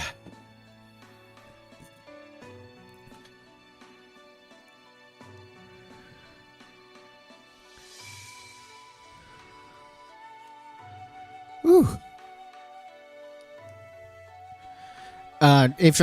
If you had to know, the reason why my BRB was so long is because my stomach was acting up because I had something really spicy. I decided to have some Mexican food and put a lot of hot sauce on it. I won't elaborate further, but that should give you enough.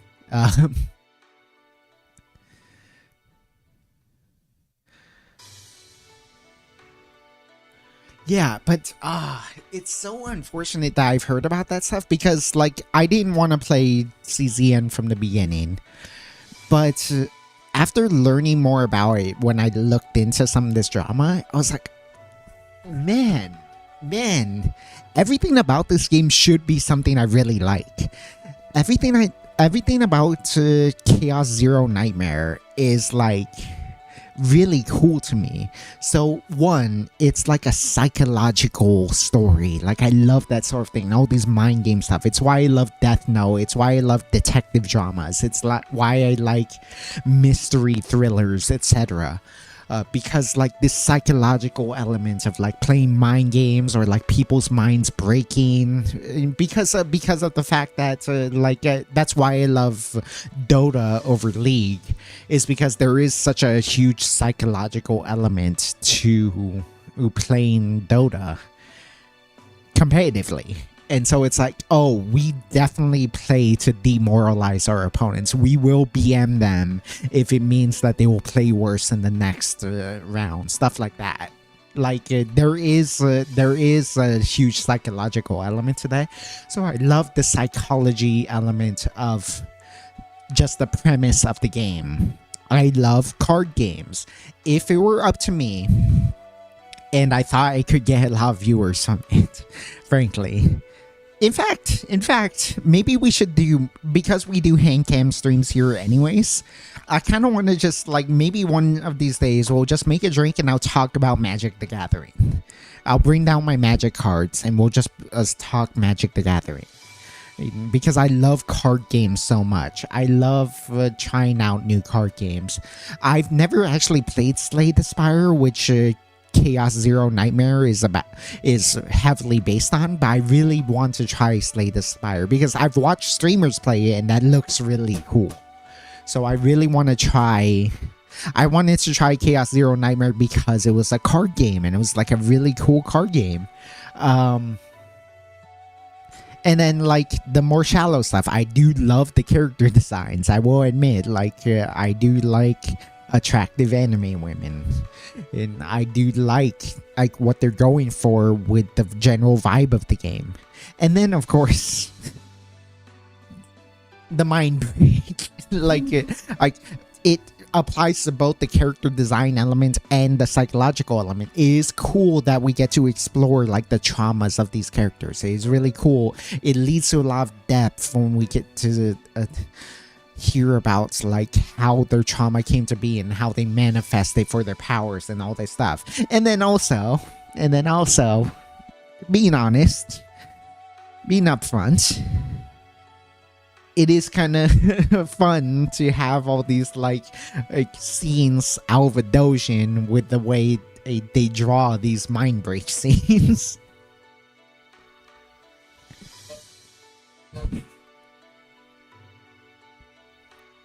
And then so like it's really a shame that they butchered the writing of CZN, and then that on top of my theory of like a fan servicey game, because they do make like fan servicey female designs, fan servicey female like personality traits. Because they do that stuff of like, it's just the presence of the male playables and then the bad writing on top of that, like it just creates this oil and water situation for the game that just makes it so muddy to actually make into a good story. Ever since Genshin showed up in other games, one has to step up their game to feel hype.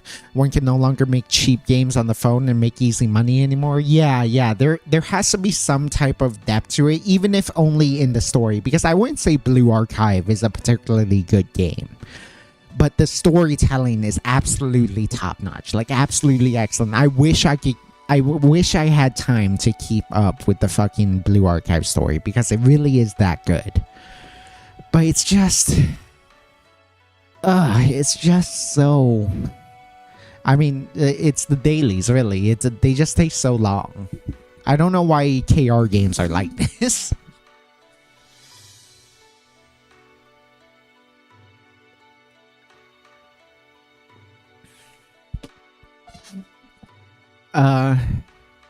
You might get a niche following, but it won't be huge hype and success like people hyping up Silver Palace, Azure Primal, Arknight Enfield.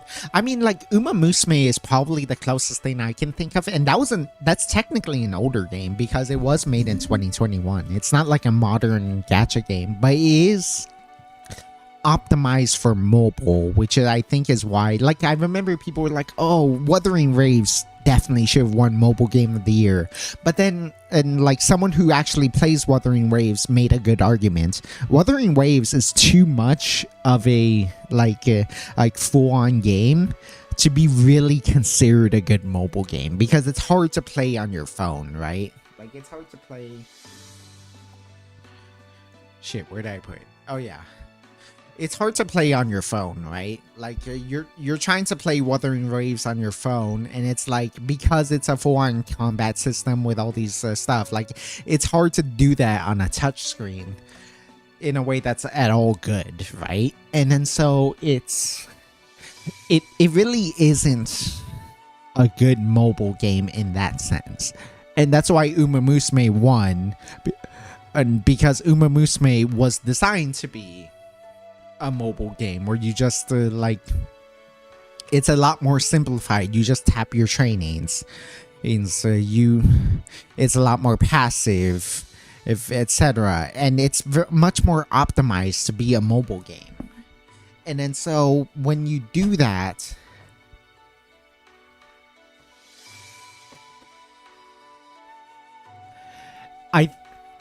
with that in mind, I do think like there is a balance there, because like I get what you mean, like, oh yeah, Genshin is like an open world adventure game. Wuthering Waves improves on that.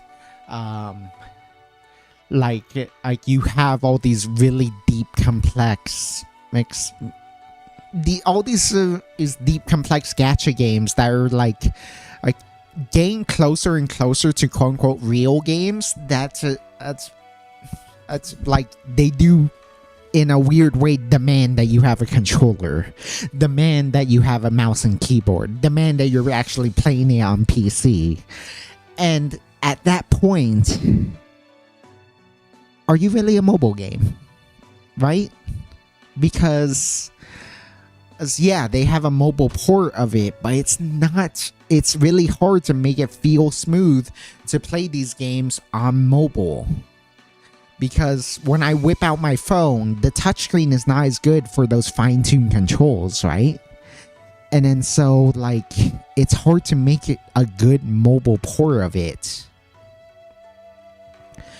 It's when I'm just whipping this out because I have 5 minutes to spare while I'm out at a DMV, or I'm out at a restaurant, or I'm out at wherever I need to be in my adult life, and I barely have time to even sit at my computer, let alone play anything.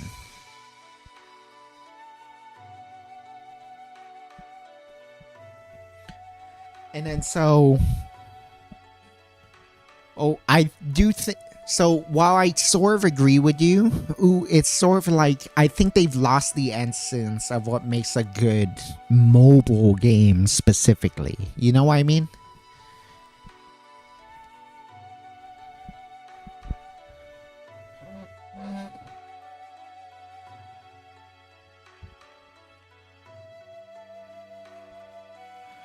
I wonder if it being 3D and animation stuff makes it more attractive. Like if it's all 2D, it might be a skip for most parts. Like watching the races is exciting. Doesn't have to be open world. Something A2 level like Star Rail, like GFL2 Uma Musume feels like it's a double A game, not like super cheap.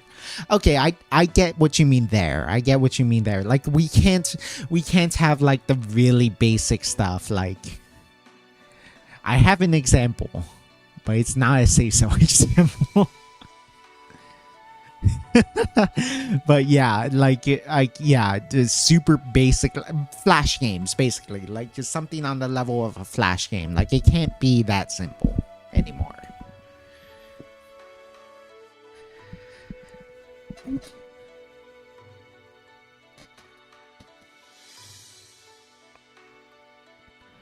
I think.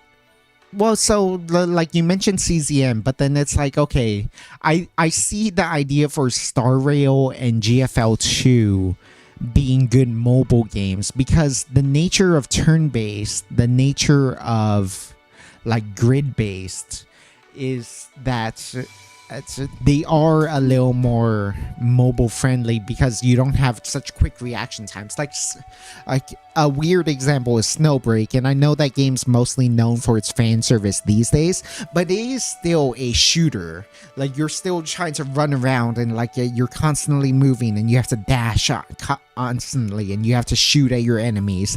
Like it is still like a pretty intensive shooter, and that's hard to do on mobile. Whereas like when it's turn-based, it is a little more accessible to mobile because it's like, okay, sure, GFL2 is better on a PC, HSR is better on a PC, but ultimately you are just like, okay, magic attack this, activates Macchiato's ult here so that she can start countering. Click this tile, then click this tile to do Groza's nuke attack, her grenade launcher attack, etc. Like, because of the nature of turn-based games, like, you can have all those super fancy models, but then it's like, the gameplay itself isn't so intensive that you need, like, the quick reaction time in a shooter. You need the quick reaction time of, like, a action-adventure with a lot of hacking and slashing. Because, say, GFL2, as you said, GFL2 is actually very playable on phone. I think it's better on phone because it is a grid-based thing. Oh, I wanna attack this tile, I tap the tile instead of needing to click on it. Oh, I really want to move my character to this tile, I'll click here, then I'll tap here, then I'll tap here. Easy. Like, it's a lot easier. Like, you can play one-handed and not in the funny sense. Yeah. I know a lot of Gooner games use that. It's like, oh, you can play with one hand. Hint, hint, wink, wink. You can play Uma Musume on one hand. And it's not a Gooner game at all. I think that's actually the main point of mobile games, because I like Nikke, as mentioned before, and it is kind of a Gooner game, but it also being able to play it with one hand and not in the funny sense, not in the loot sense, is why it's a good mobile game.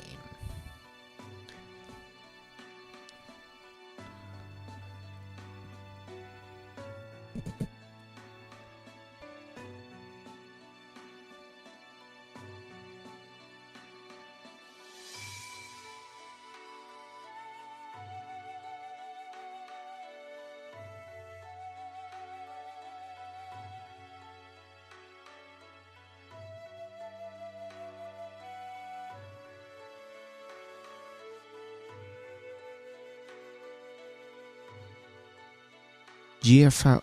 Oh yeah. I lost my train of thought. I'm not gonna lie. Yeah, I forgot what we were talking about. Not gonna lie.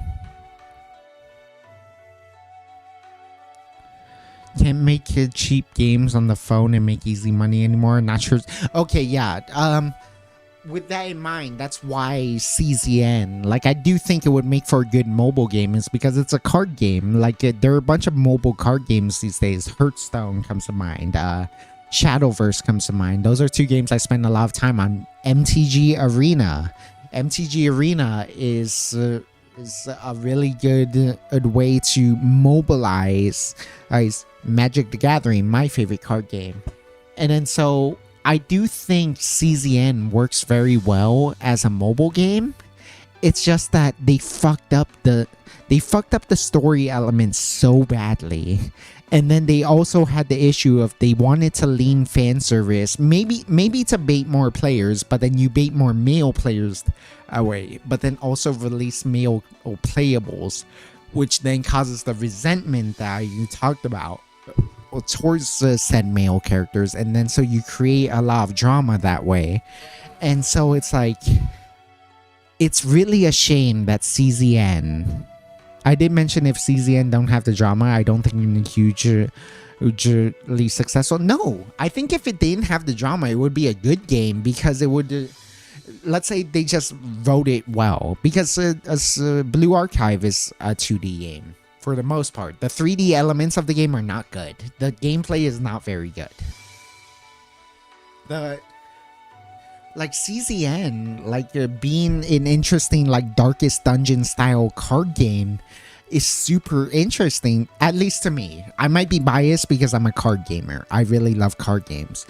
But CZN having all of these cool card game mechanics, it's like, it could have been something. That's the other issue of it. Is that, like, they balanced it really badly too. They have too many DPS characters. And I actually didn't know this until, like, I watched a live stream to really understand why it's controversial. Like, why CZN is in the state it's in right now. Not just because of the drama, but because the game is so unbalanced right now. There's so many DPS units, but not enough support units and not enough healer units. And because of that fact, you don't have, like, you can pick whatever DPS you want, and they'll do most of the damage as a DPS is wont to do.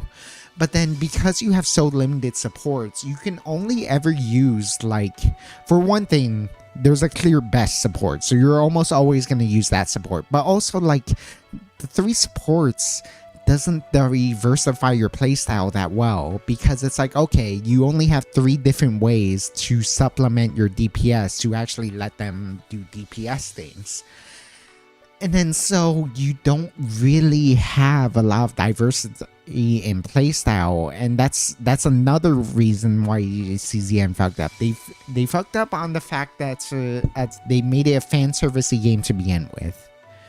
And therefore, like, they create resentment for its male characters. They messed up in terms of making the story really bad, only fueling that problem of point 1 of, like, they made a fan servicey game with male characters and then made the story really bad. And then you have an unbalanced game itself, where it's like, it's not even fun for the people who are wanting to play the game properly, because of the fact that it's not balanced well. And then so you have all these things put together, and it's just disappointing that CZN is in the state that it is currently, because it's like, everything about CZN is something I would want to play, but there's so many problems with it that I will never devote to any time investment into it, let alone monetary investment into it, until they fix something about it drastically.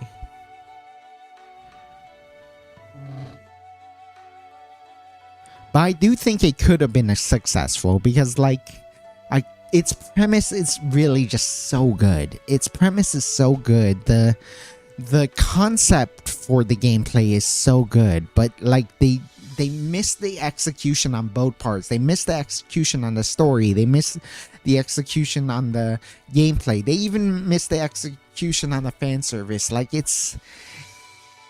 they're doing a lot of wrong, despite having a premise that would draw so many people in. Reverse 1999 is very good, but it doesn't get the hype. I'll be honest, I don't know anything about what Reverse 1999 is about. I don't think I ever had interest in that game.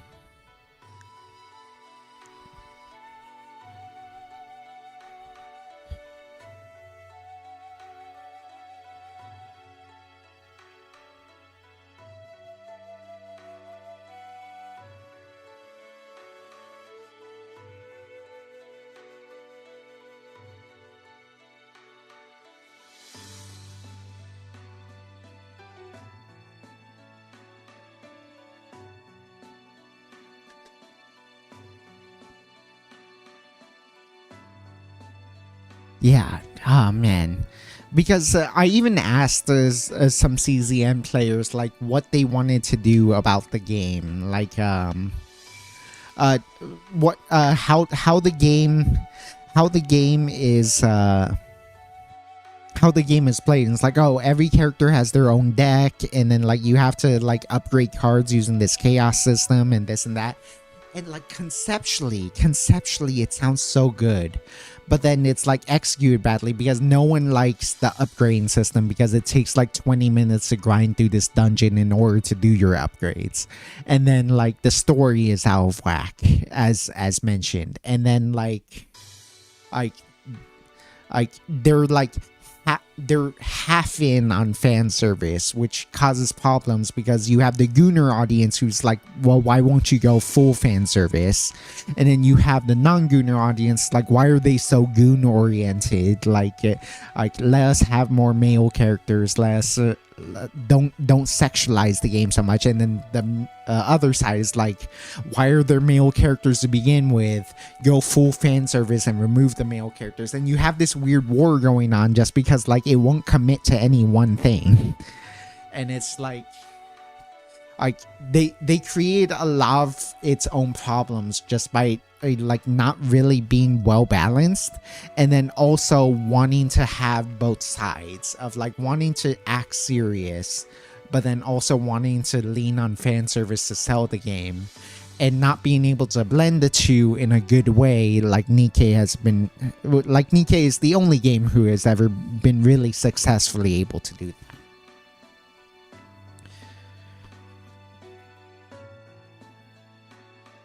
Yeah.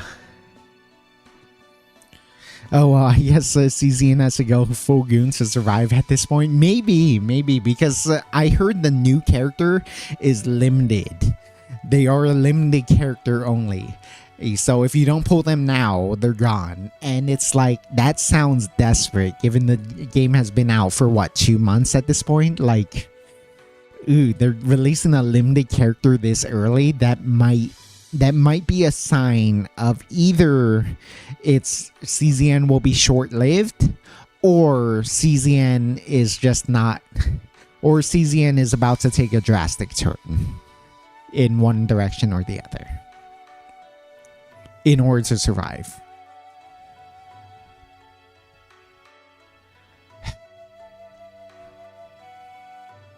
Anyways, sorry for the late start. There was something that came up. That's why I kind of looked away for a moment. So it was, as something important came up, and I do think I need to quit a little early today. But also, like, I started late, so it kind of works out anyways. But I do think I need to leave now. But it was fun being able to chat with you guys. It was fun being able to make some eggnog with you guys, enjoy some Christmas with you guys. It was fun to just be able to hang out and chat as always. I hope you guys make some eggnog of your own, whether it's a single serving like with the ones I taught you how to do just now, or just something exciting and maybe make a full batch eggnog these days. And I just hope you enjoy your Christmas. I hope you're getting like a Christmas bonus in your work, or you're getting vacation to spend with family or friends, or just to relax on your own. Whatever it is I hope you're able to properly enjoy Christmas. Yeah, live 2D games is hard to make like a presentation for in these days in the catch market. I can sort of see what you mean, but I don't think I agree. Yeah, but I think I'm gonna end it here. I really need to use bathroom again, and after that, like, I just need to sit down and rest a little while. So I do think I wanna call it. Seems the timing pretty bad. It's going to rain during Christmas. Yeah. I mean, depending on where you live, like, maybe that's your snow. But alas, where I live, we don't tend to get snow either. Yeah. But thank you so much for watching. Thank you for hanging out with me with our little Christmas thing of making some eggnog. I hope you make some eggnog of your own or something similar to eggnog. I hope you have a happy Christmas. I just hope that you have a good time during this holiday season, and I will see you hopefully next week. But at the very least, I hope to see you next time. I don't plan to raid anyone today.